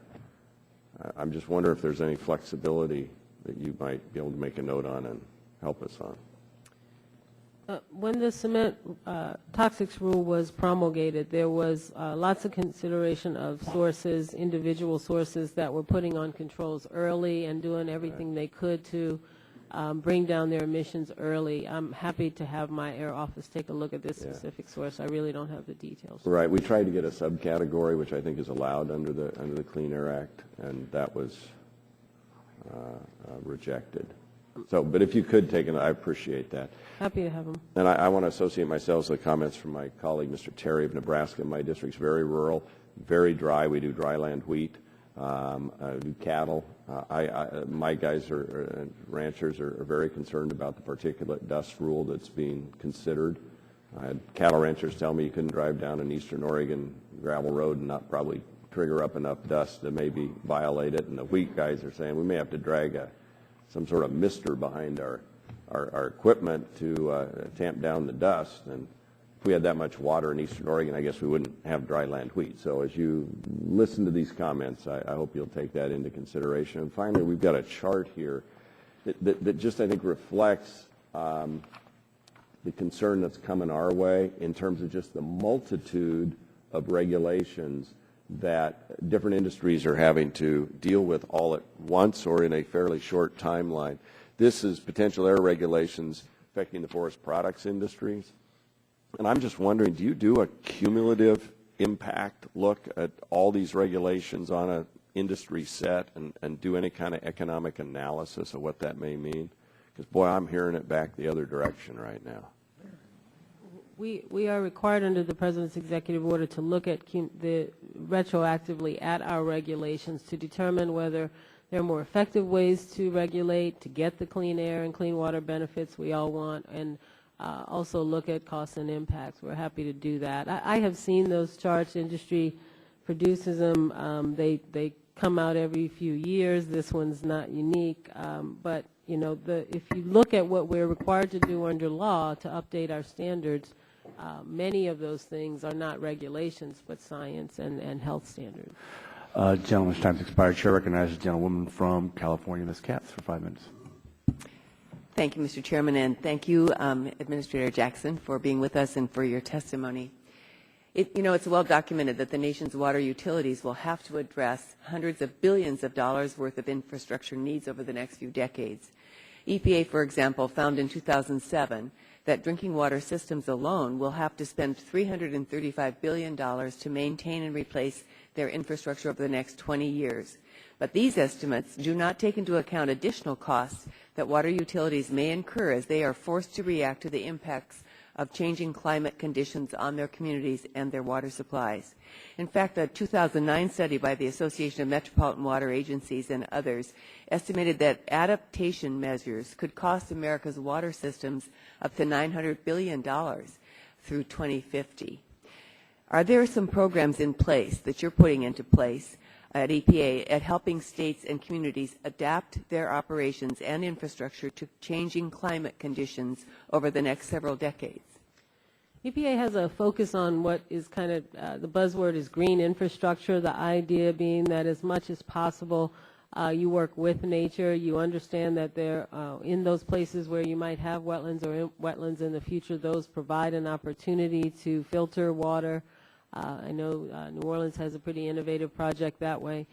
So we do try to work with systems, but it would be unfair for me not to say that that is a significant issue facing water and wastewater systems as our climate changes. I'm just curious, are you getting into that topic as you assess, infrastructure needs? Is it compounding the way or making it more complex the way you're looking at the future as you think about infrastructure needs just based on current situation? Yes. So your modeling is including adapting?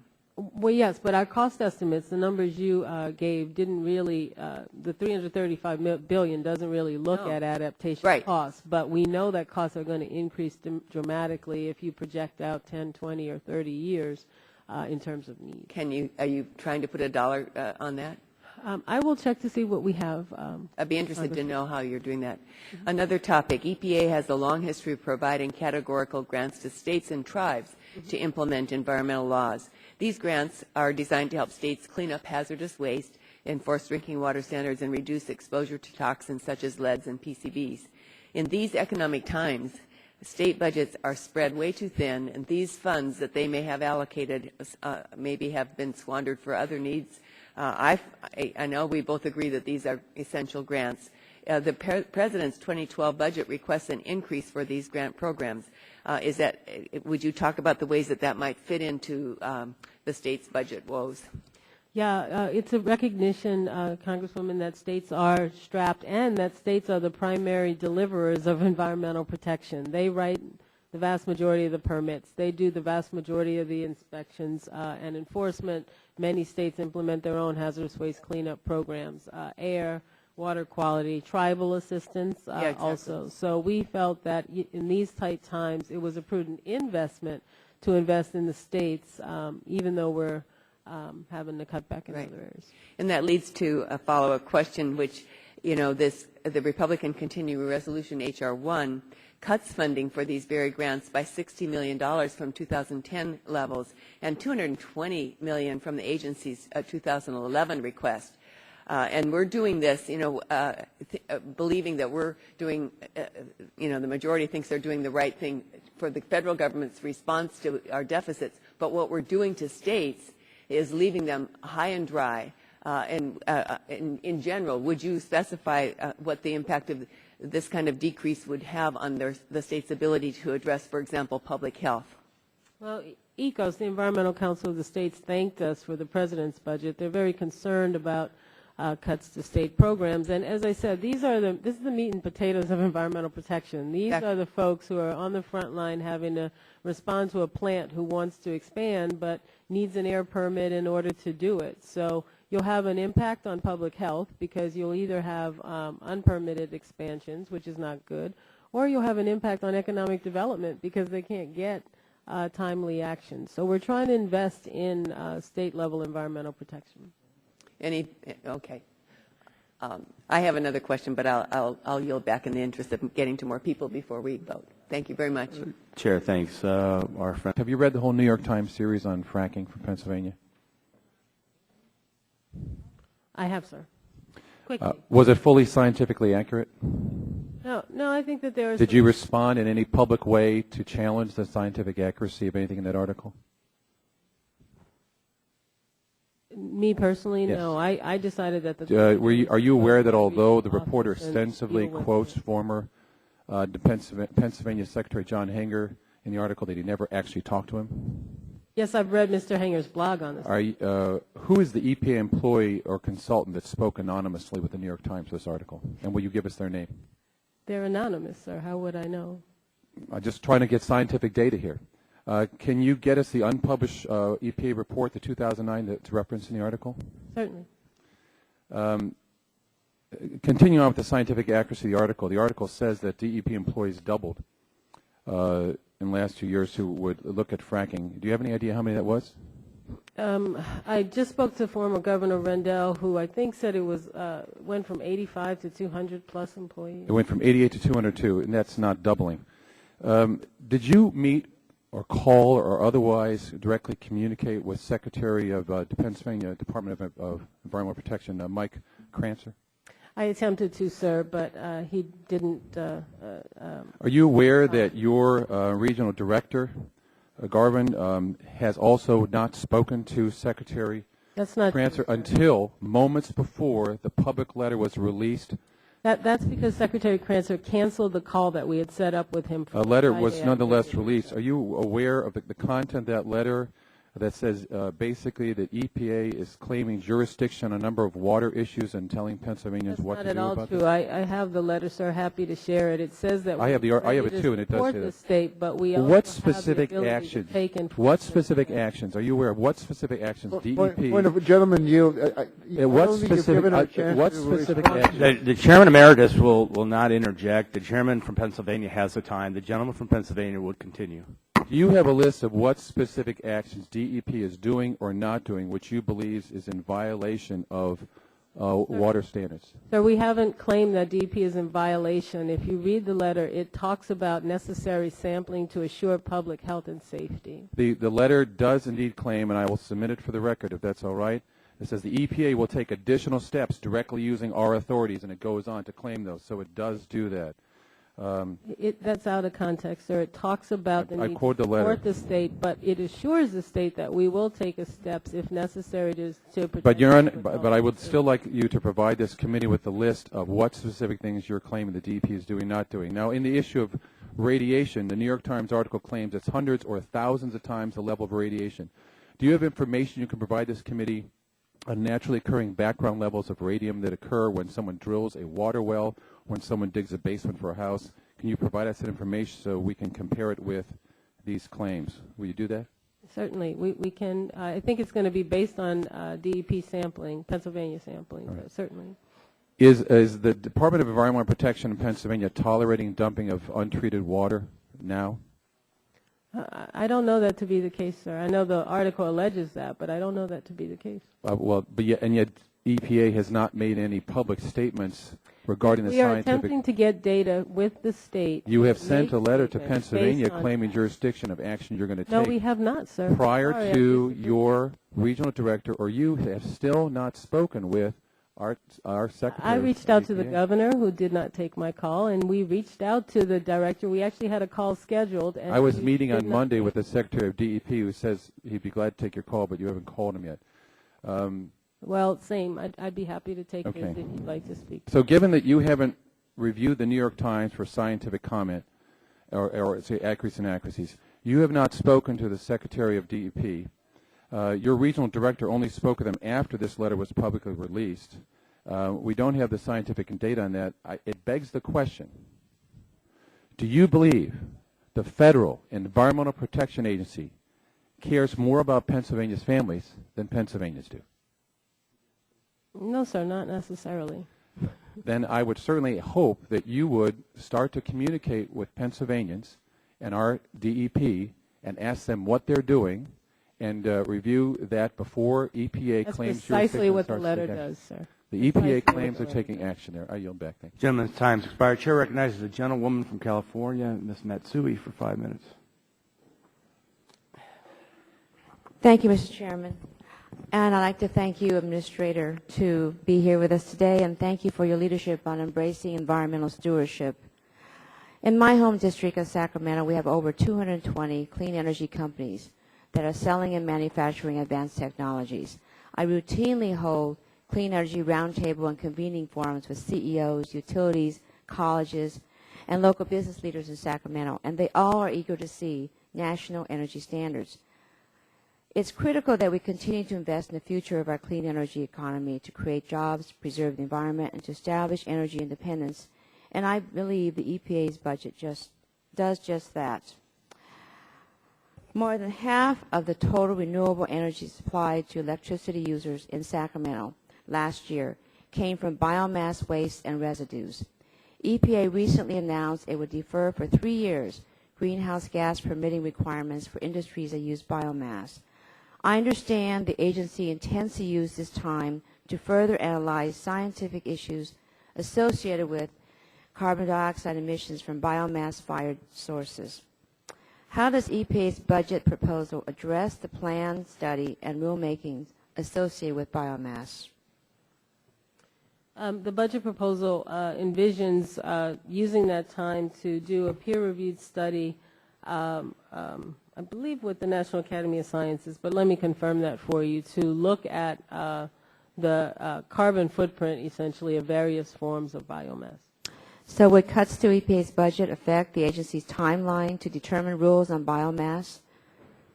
I think there are some concerns that, depending on the cut and also potential rider language that we've seen, that there could be some impacts, but it is not intended in the President's budget that there be any impact on it. Certainly.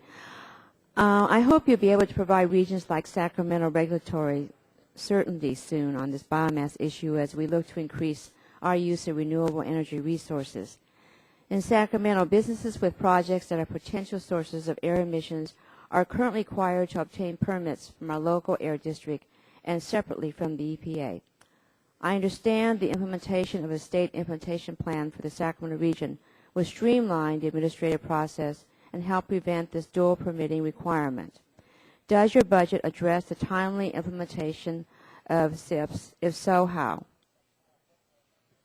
Well, our budget does include funding for states for development of SIPs and for the air program's review of SIPs. Although we are trying to do more and more with less and less, I believe that the money we have is adequate to fund our needs in that manner. During the CR debate, we saw a number of amendments that would have blocked any EPA action on anything to do whatsoever with any greenhouse gases.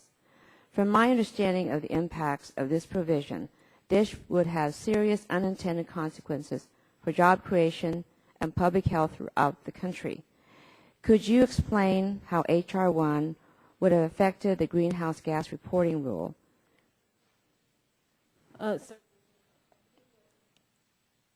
there's a rider in H.R. 1 that would have prevented EPA's implementation of the reporting rule for all major sources. Actually, for all sources, we simply would not have had implementation. So what would happen to a new project seeking a pre-construction permit in states like Arkansas, California, Wyoming, and Oregon that have federal implementation plans for permitting for greenhouse gases? Will they still be able to get a permit if EPA is stopped from taking action?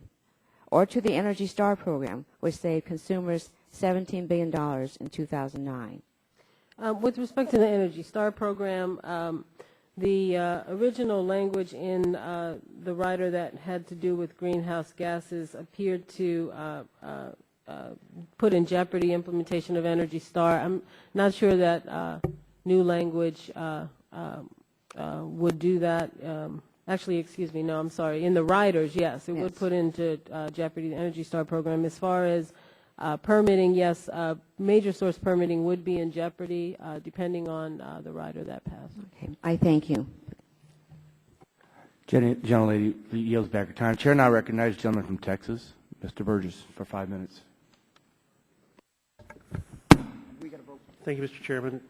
Madam Secretary, or Administrator, again, I appreciate you being here. As you recall, when you were here before, a month ago, I submitted to you a list of, I think, 6 or 8 questions. Obviously, still waiting on the answers of those. I won't revisit them today, but just to emphasize that I would like to have answers to those questions. Let me spend a minute and give you a chance to clarify some of your testimony that you gave in response to Ranking Member Waxman's questions to you. Perhaps you could define what you mean by the opposite of true. The opposite of truth is untruth, a lie, not accurate, fiddle-faddle, not true. Did you mean to imply that the chairman of the full committee had lied? It is not true to say that greenhouse gas regulation of automobiles, which has already been successfully accomplished in this country, has had any impact on gas prices. And further, it is just the opposite. It is not. It has had an impact on reducing demand of gasoline. The bill could not be more clear because it explicitly preserves the car rule. There is no secret here. There's nothing done to disturb the car rule. In fact, it is the chairman's stated goal that the rule will be protected and proceed. The language contained in his bill was carefully drafted and vetted to ensure that the car rule remains effective. And I would encourage you to reevaluate your comments in light of the fact of what is actually contained within the bill, and I will be happy to provide you a copy of the bill if that would be helpful to you. Do you want to let me ask you a question. Well, perhaps we're going to run out of time because of the vote. And okay, I'd like to be able to respond, but I'll do it on the record, if that's okay. I would very much like for you to clarify the record because that is important. I don't think you meant to say what you said. Let me ask you a question about your tenure at the EPA. There have been a lot of court cases that you've settled with environmental groups where the settlement resulted in a new rulemaking. Do you have an idea of how many times that has happened? I know it happens. It's not unique to my tenure at EPA, but it certainly happens quite often. We settle cases rather than litigate them. I think instructive for this committee to see how the number of cases that you've settled in this way compared with predecessors. It seems like we're quick to cite judicial reasons for the making of many of the new rules. But how many rules have been promulgated absent a judge's order under your tenure? Do we have an idea about that?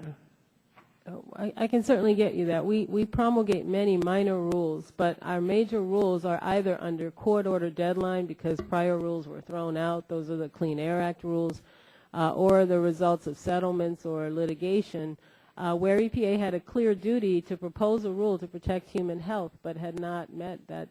Generally, is it more cost-effective to enter in an agreement with the parties in a dispute or to go to judicial action? Well, that goes to litigation risk, and that's a determination made by the Department of Justice and EPA. Well, whether it's fair or not, the implication is that your administration tends to go more quickly the judicial. Well, I don't think that's fair. I think that's not a fair conclusion. Well, all administrations of the EPA. I would like, I don't know about the rest of the committee, but I would like to see the data to be able to make that determination. Let me ask you a question. Are you familiar with a case that has occurred down in Texas in Parker County dealing with a drilling company known as Range Drilling and the appearance of methane gas in some water wells? I am generally familiar with it, yes. Are you familiar with the Railroad Commission of Texas, that they held a hearing in January and they recently published their report from that? Have you a copy of that? I don't have a copy, but I'm generally familiar that they with their findings. Well, can I encourage you to get a copy, because your regional administrator went on local television in early December with some fairly inflammatory remarks, and the result of the investigation, in which the EPA did not participate, I might add, although it was requested by the state regulatory agency for the EPA to participate, but the EPA chose not to. But the conclusions that were put forward on the television remarks were in fact not accurate. The source of the gas present in the water wells in question was from an entirely different geologic strata than the strata that has been used for the extraction of natural gas with hydrologic fracturing. So I think it is so important that the EPA work closely and not in an adversarial relationship with the state agency. Texas is a big state. You can't possibly be everywhere all the time. In my opinion, you should rely on the state agencies to help you rather than be always at a 90-degree angle. And this activity by your Region 6 administrator in December, I found to be very injurious, and I would like for you to look into that and provide us your evaluation of those activities. And I'll yield back, Mr. Chairman. Gentleman yields back. The chair recognizes the gentlelady from Wisconsin, Ms. Baldwin. Thank you, Mr. Chairman. Thank you for your testimony, Administrator Jackson. EPA's mission, which you know well, is to protect human health and the environment on which we all rely. And it's a mission that's critically important to children and families and communities across America.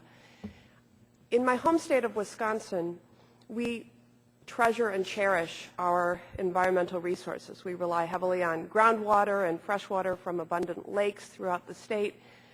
We believe in protecting our wetlands and ensuring our air is clean to breathe.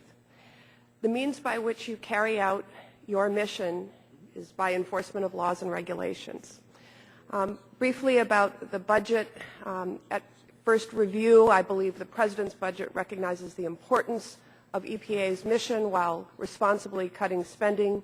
These cuts have been proposed after serious evaluation and careful consideration, and they demonstrate an effort to responsibly reduce the deficit during these very difficult economic times. In sharp contrast, H.R. 1, as passed by the House Republicans, would cut EPA's overall budget by 30% this year. It's the largest cut to any federal agency. It would impose deep cuts to state drinking water and clean water state revolving funds, programs to clean up brownfields and Superfund sites, and efforts to address greenhouse gas emissions and other pollutants. In fact, I believe H.R. 1 strips EPA of its ability to meet its basic and important mission. Now, I'm certainly not naive. Times are tough. The economy is struggling to recover from a deep recession, and I agree with my Republican colleagues that we must reduce the deficit and bring our budget into balance, but we have to be smart about it. We have to be smart about it. We can't halt efforts to ensure clean air, safe water, and a sustainable environment by putting our heads in the sand while and blindly cutting critical programs. Such action is irresponsible. I agree with our President when he said in the State of the Union that if we are to win the future, we must out-educate, out-innovate, and out-build the rest of the world.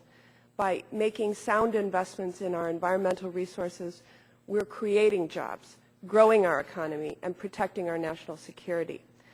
These days, it seems that every regulation has folks and industry crying wolf about the dire consequences that such regulations will have on our economy.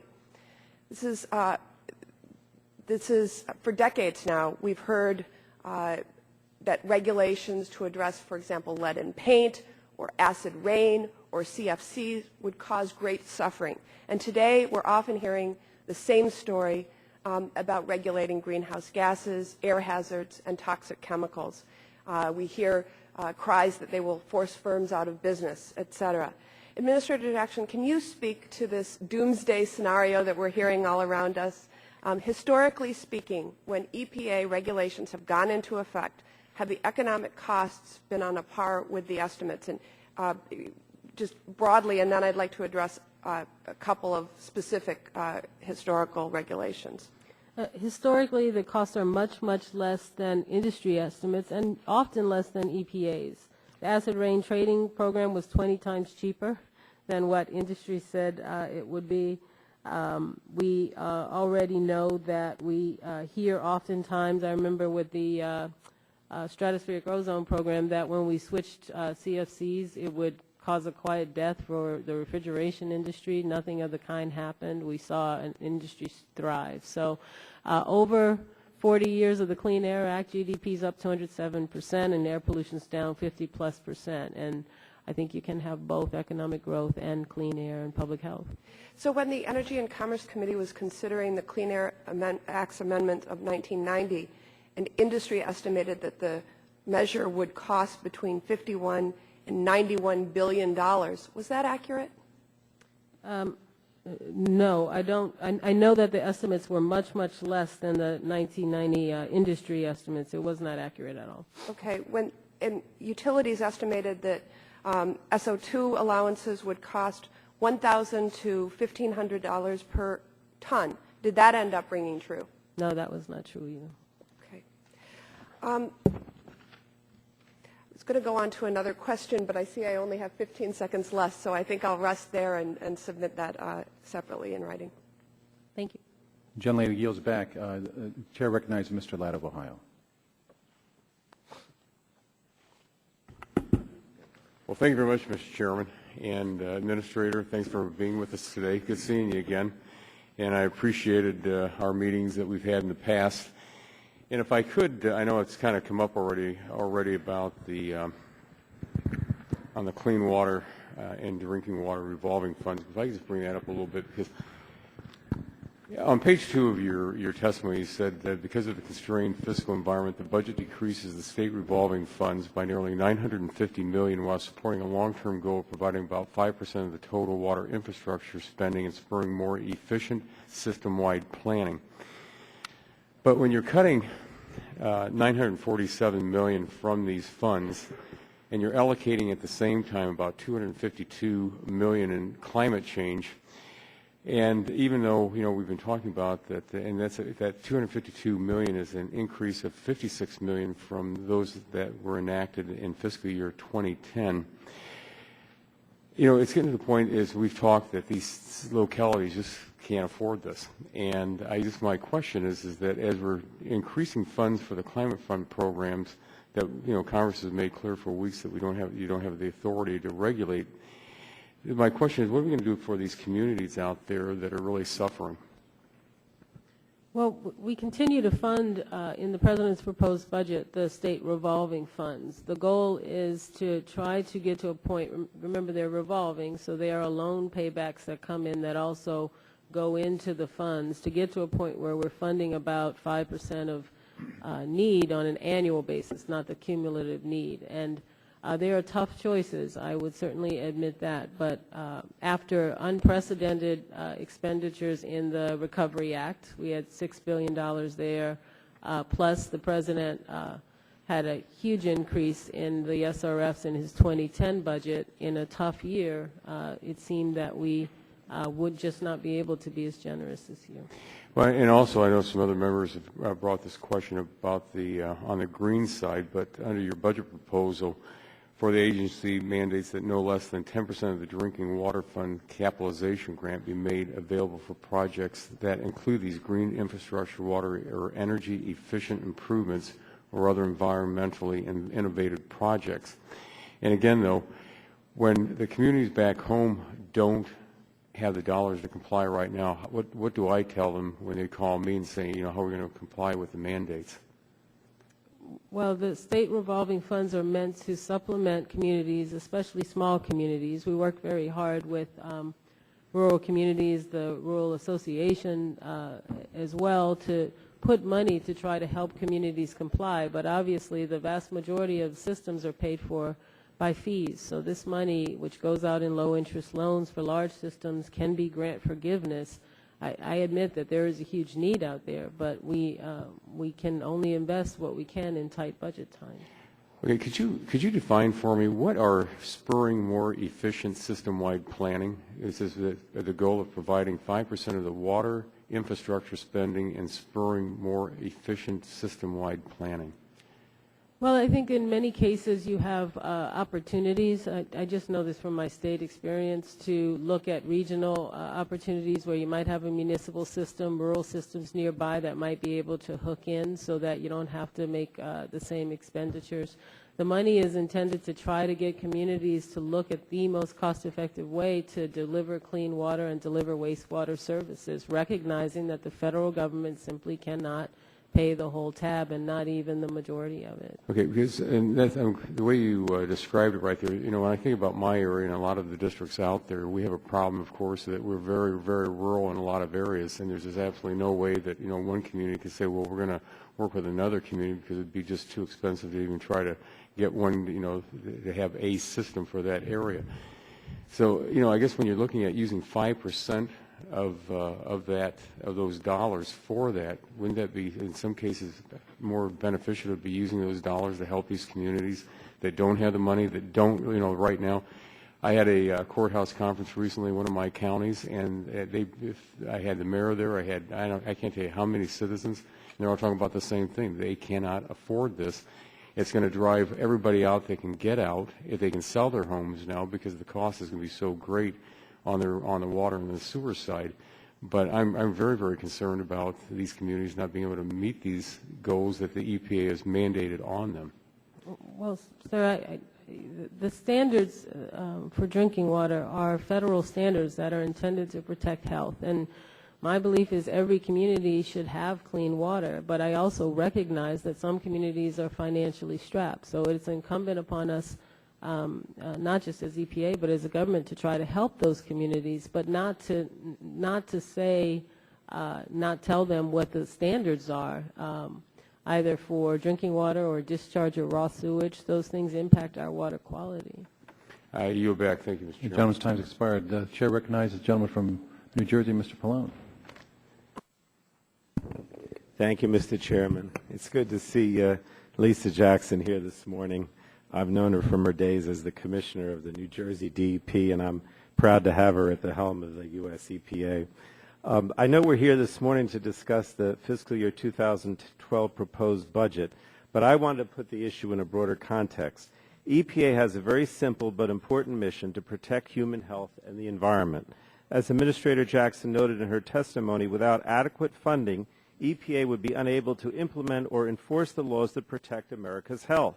When crafting this budget, President Obama had to make tough choices, but the proposed EPA budget will provide EPA with the funding it needs to meet its core mission. The same cannot be said, unfortunately, about the draconian cuts included in H.R. 1, the continuing resolution crafted by the Republicans. I wish I had time to go through all the misguided budget cuts and anti-environmental riders, but I only have 5 minutes, so I wanted to cite two examples. First, with regard to a rider on the issue of mountaintop mining. Excuse me. H.R. 1 contains a provision that would block EPA's oversight of mountaintop removal mining. In January, EPA took the rare action of vetoing the Clean Water Act permit application for Spruce Mine No. 1. I sent a letter to the administrator late last year signed by 50 of my colleagues supporting her efforts to curtail mountaintop removal mining under the Clean Water Act. Mountaintop removal mining is a dangerous practice that's harmful to our environment and unsafe for those living in nearby communities, and EPA must have the tool to regulate this practice, but essentially H.R. 1 would take it away. Now let me talk about brownfields. H.R. 1 also cuts $30 million from EPA's brownfields program. Over the years, EPA has invested approximately $1.5 billion in brownfield site assessment and cleanup, leveraging $12.9 billion in cleanup and redevelopment dollars, a return on public investment of 8.5 to 1. EPA's Brownfields program has resulted in the assessment of more than 14,000 properties, helped to create more than 60,000 new jobs. These numbers only tell part of the story as communities across the country report that brownfields projects are often linchpins to spurring larger revitalization efforts, increasing local tax revenue, and bringing new vitality to struggling neighborhoods and communities. Now, my colleagues on this panel know that the Brownfields program was created with bipartisan legislation, myself and Representative Gilmore, signed into law by President George W. Bush. So I was rather shocked to see the cuts to this program in the continuing resolution. H.R. 1 cuts the budget for EPA's Brownfields Revitalization Grant Program by $30 million relative to the fiscal year 2010 enacted budget and by $68 million relative to the President's fiscal year 2011 request. I wanted to ask two questions of Ms. Jackson about brownfields. First, if you would, what would the cuts in the CR mean for cleanup and redevelopment under the brownfields program? And then what would those cuts mean for private investment in redeveloping these sites? The CR has, I think, a 30% cut in the brownfields funding and the brownfields fund for fiscal year 2011. We haven't done an impact on sites specifically, but I'll simply say that studies have shown that up to 20-to-1 is the leverage of private money to public money. So for every dollar spent of brownfields grant funding, usually by a local community, they can leverage that to investments as high as, not always 21, but as high as 20-to-1. You know, the thing that bothers me is that what we should be doing with the federal dollars is trying to create jobs, okay? And I know this isn't for you to comment on, but it disturbs me because whether I go to the Health Subcommittee or I go to the Environment Subcommittee or the Energy Subcommittee, I just don't see any effort on the part of the Republicans here or on the floor to create jobs. And we have a very good program here, which really was, I'm not going to say it was a Republican program, but it was touted by President Bush in the beginning of his term. He thought it was a very good environmental program because of the fact that it brought money back to communities and invested and leveraged the private dollars to create jobs, create new businesses. And I just cannot see any justification for slashing funding, for brownfields and other programs that create private sector jobs in this economic climate. It's cuts like this that lead many economists to say that the Republican CR would simply destroy hundreds of thousands of jobs. And this is a perfect example of it. I think it's wrong. And I think that there are many other situations like this. Brownfields is only one example. Thank you, Mr. Chairman. Thank you. Chairman yields back. The chair recognizes the gentleman from New Hampshire, Mr. Bass. Thank you very much, Mr. Chairman, and I want to thank you, Administrator Jackson, for your testimony here this morning. As you know, as you may know, I represent 2nd District of New Hampshire. It's a district in a northeastern state where biomass is a vital part of our clean, renewable energy strategy, both as a fuel for the generation of electricity from biomass as well as an alternative heating fuel. We're 86% dependent on heating oil in Maine and New Hampshire, and I would assume also Vermont. We use it to heat houses, businesses, and so forth. I want to express my appreciation for your flexibility in delaying the consideration of how biomass CO2 emissions will be regulated under the Clean Air Act through your December announcement regarding the so-called tailoring rule. And secondly, I also want to express my appreciation in your recent release of the boiler MAC rule, which allows for far greater flexibility and more realistic and economically achievable regulation in meeting emissions targets, especially the part that raises the exemption of smaller boilers to up to 10 million, I think it's 10 million BTUs.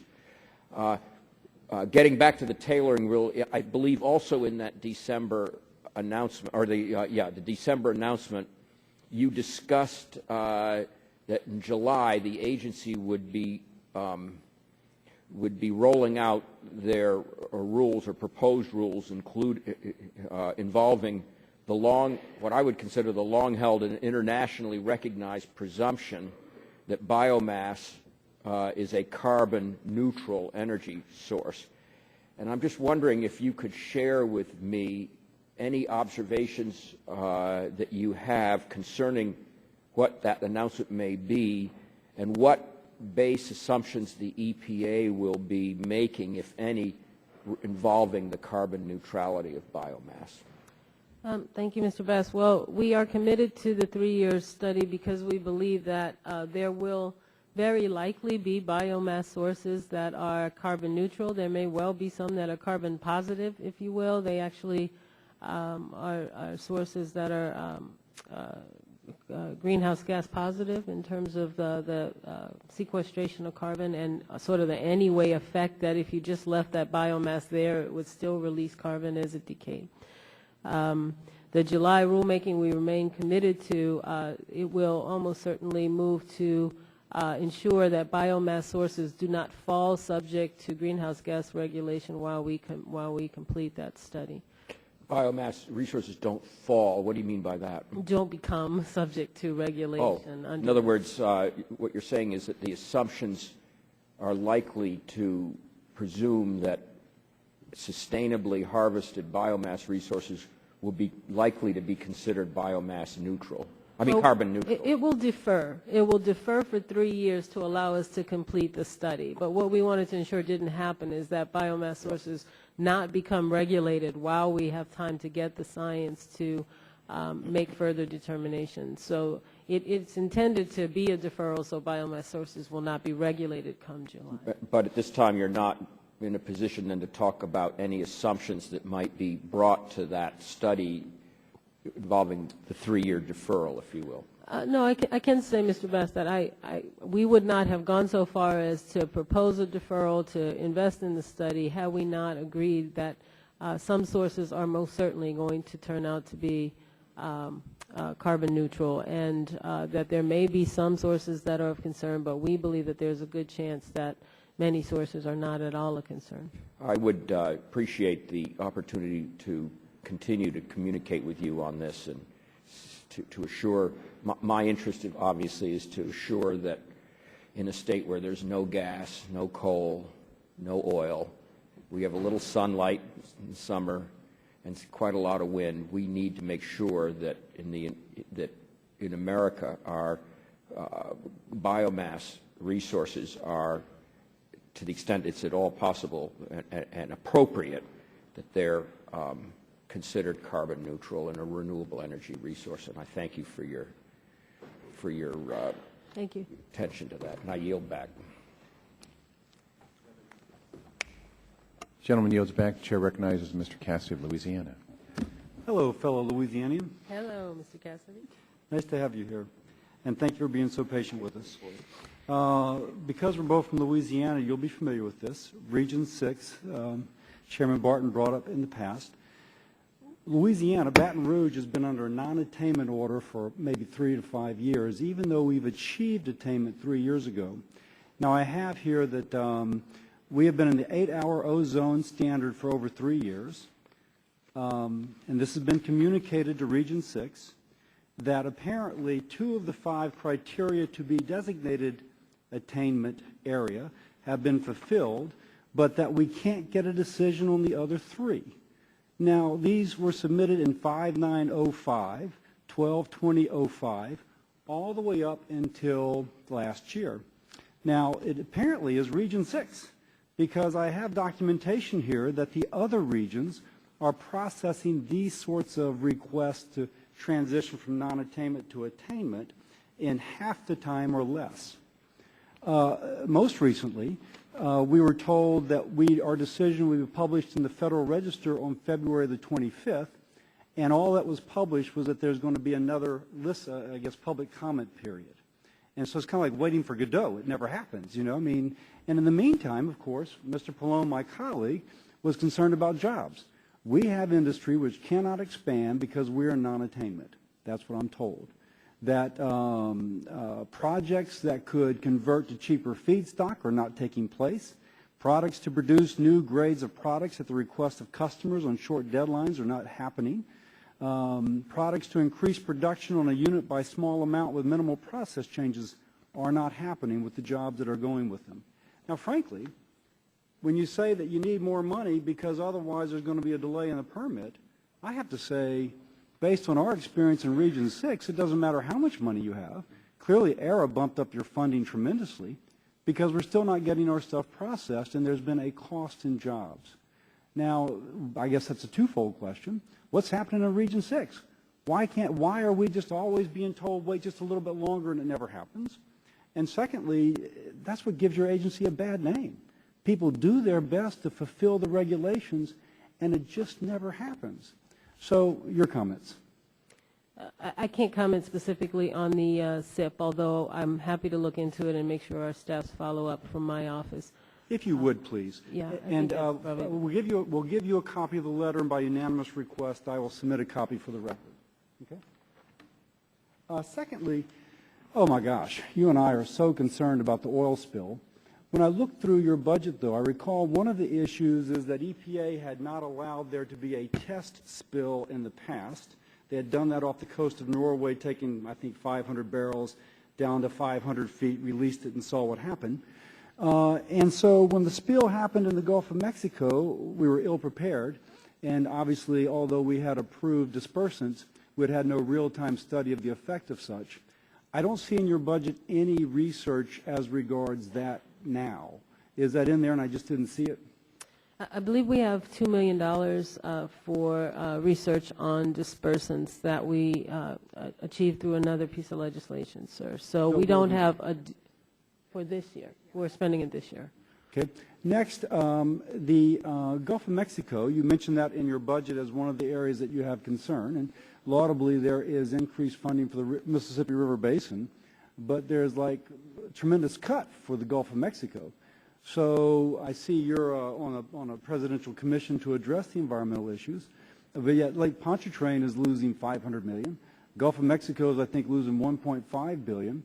If you assume people's priorities are where they put their money, it doesn't seem like there's a heck of a lot of priority of that. Do you see what I'm saying? Yeah, I certainly understand, and having grown up in the shadow of Lake Pontchartrain, a beautiful water body, made incredible progress in cleaning itself up. The Commission and the Foundation have done a wonderful job. We certainly continue to support them. Our work on the Gulf Coast Task Force with the President, we just had a meeting in New Orleans to talk about cleanup opportunities. Now, with all the money that's obviously in the Gulf Coast region from penalties, from Clean Water Act penalties, et cetera, would you support channeling, since there's a cutback in the federal support and since the Gulf of Mexico is obviously hit, would you support directing that money towards the states most affected by the oil spill? The President has said that he supports a significant amount of the penalties from the BP oil spill being returned back to the Gulf Coast region. Thank you, Mr. Administrator. I yield back. Gentleman yields back. The chair recognizes the gentleman from California, Mr. Bilbray, for 5 minutes. Thank you, Mr. Chairman. Let me say, as somebody who married a young lady from New Orleans, a block uptown from Don Melisse's. Oh, nice. Spent a lot of time over there with the Zephyr back when it was still operating. But let me suggest one thing when you talk about this issue that no one wanted to risk putting oil in the environment and thus doing testing on it. The Gulf of Guinea has plenty of places that we could test, and we've talked about that before. You've got more oil spills happening in one area than all the rest of the world combined. And there should be a great opportunity for international. And I know at the Science Committee we raise this issue. You don't have to do it there. Why don't you go over and work with the international effort? What is the cost for greenhouse management or greenhouse reduction in this year's proposed budget? The President's proposed budget, I believe, has $202 million. I'll confirm that amount for climate change altogether. Now, are you planning on the next 10 years basically that being a flat level, or are you talking about increasing? We haven't, I don't think the President's budget speaks to a 10-year forecast for that figure, sir. But you can pretty well predict that at least that would be maintained over the next decade? No, I can't say that, sir. Okay, then let me ask you this. What is the percentage of reduction that you're projecting with this 200 investment? Well, I do believe that we will need to invest in greenhouse gas science, research, permitting. Some of that money is for states for permitting issues as well. What I'm asking is, if you implement this, what is the reduction that you are planning on getting within the decade with these strategies at this cost annually? I see. In greenhouse gas emissions. Yes. You mean. I'm sorry. I thought you meant budget. I apologize. We estimate that we can make moderate reductions in greenhouse gas, but primarily we can't estimate what is moderate? What is your term? I can't moderate? estimate it, sir, because 10, the rulemaking 15, has yet to be proposed, sir. It's not going to come out until July. The only rulemaking for greenhouse gases that whoa. I know that when we promulgate a rule, there's a target, and the whole rule is designed for hitting certain targets. That's one of the great breakthroughs of the Clean Air Act, was it was outcome-based. Are you saying that we do not have a projected reduction within the decade with the plan that has been proposed by EPA?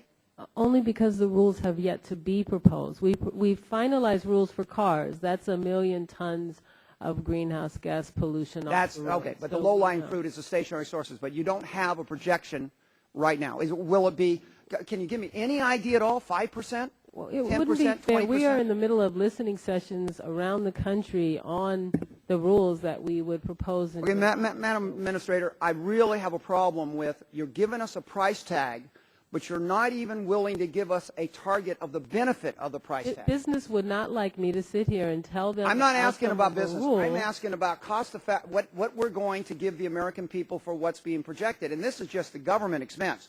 But you cannot tell me that what you're proposing to spend, you can't tell me even a ballpark figure of what the reductions are going to be, where the benefit is. Because let me tell you something. When we do ozone reduction, we go after toxic emissions. When we go after dioxin, we basically project, here's the cost, here's the benefit, here the reduction, and here's the benefit in health. You're telling me with this strategy we don't even have a ballpark figure? No. I'm telling you that as we develop the rules, we will be happy to put out what the ballpark figure. In other words, give you the money first, and then you'll tell us in other words, pay the price and tell us what the product's going to be. No, sir. The money goes, among other things, to helping us develop those rules, to have the listening sessions, to be able to make informed rules. I have a real problem with that, and let me just tell you something. I don't think that at the ARB, staff would ever be given a budget, at least if there wasn't a projection of the problem, the answer, and what the benefit was. Let me quickly say one thing. You brought up an issue about, do you believe that secondary sewage mandate should be universally applied in this country? Secondary treatment for sewage? Yeah, the activated sludge secondary mandate under the Clean Water Act. I believe that we are required under the Clean Water Act to do secondary. Are you required to mandate it even if science tells you otherwise? The regulations currently in effect mandate it. I suppose if science tells us otherwise. Okay, I just want to say, I want to put a plug in. California has the National Academy of Science and the Scripps Institution of Oceanography that has said not only the implementation of the Clean Water Act's secondary mandate at the San Diego outfall will not only not benefit, will be adversely impacted. And that finding was so clear that EPA and the County of San Diego's Health Department sued EPA, the Sierra Club and the local health department sued EPA to stop a mandate that is in theory good, but the ability. And let me just tell you, 20 years later, we're still going through that. And my question is this. If science tells you not to implement a reg, does that have the same weight as science telling you you should implement a reg? Science is science, sir. We should follow science. I absolutely agree with that. I do know that there's still a problem with the San Diego outfall and water quality. And what's the problem? I do believe that there are still water quality concerns. Let me tell you what the water quality concerns are. Is Mexico is being allowed to dump into our non-point source a federally owned flood control channel, and that is the major water quality problem in the area. It's a federal responsibility. Okay, gentleman's time has expired. Chair now recognizes the gentleman from Colorado, Mr. Gardner, for 5 minutes.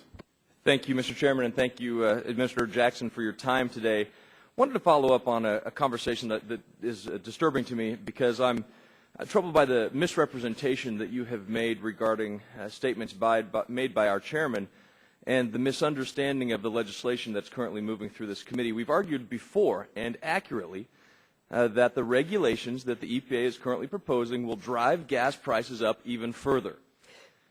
The reports that I have seen on previous carbon legislation, carbon greenhouse gas legislation, show that gas prices in my district alone will increase by over 60 cents a gallon. That's as a result of greenhouse gas legislation. We know that your proposals will increase the price of fuel, of gasoline. We've heard it from the refiners. We've heard it time and time again from witnesses in this committee. A major reason for this is because your proposed regulations will hit those refiners, which convert oil to gasoline. If we drive up costs for refiners, we drive up costs to consumers. It's as simple as that. We can have a debate about whether the regulatory threat from your agency has already chilled investment, and I think it probably has. But no one can argue that impending regulations will not affect those refiners. And I'd also like to point out that your point that you're comparing and mixing apples to oranges in your comments about the effect of EPA regulations on those gas prices. The car rule that you mentioned for model years 2012 through 2016 has not increased gasoline prices. I agree, they have not. No one said they did. That is why our legislation expressly and clearly preserves this rule and makes it the law. Like it or not, this rule is in place, and we believe it is imperative to maintain certainty for auto manufacturers. Our legislative experts agree that the car rule is preserved in the bill. If you have a different legal opinion, we can certainly discuss it, but let's not attack the individuals or question the integrity of individuals on this committee. Thank you. Are you going to let me respond, Mr. Gardner? I would like to ask a couple of questions regarding EPA policy. May I respond? May I respond, Mr. Green? I think you've made your position clear. And again, may I respond, please?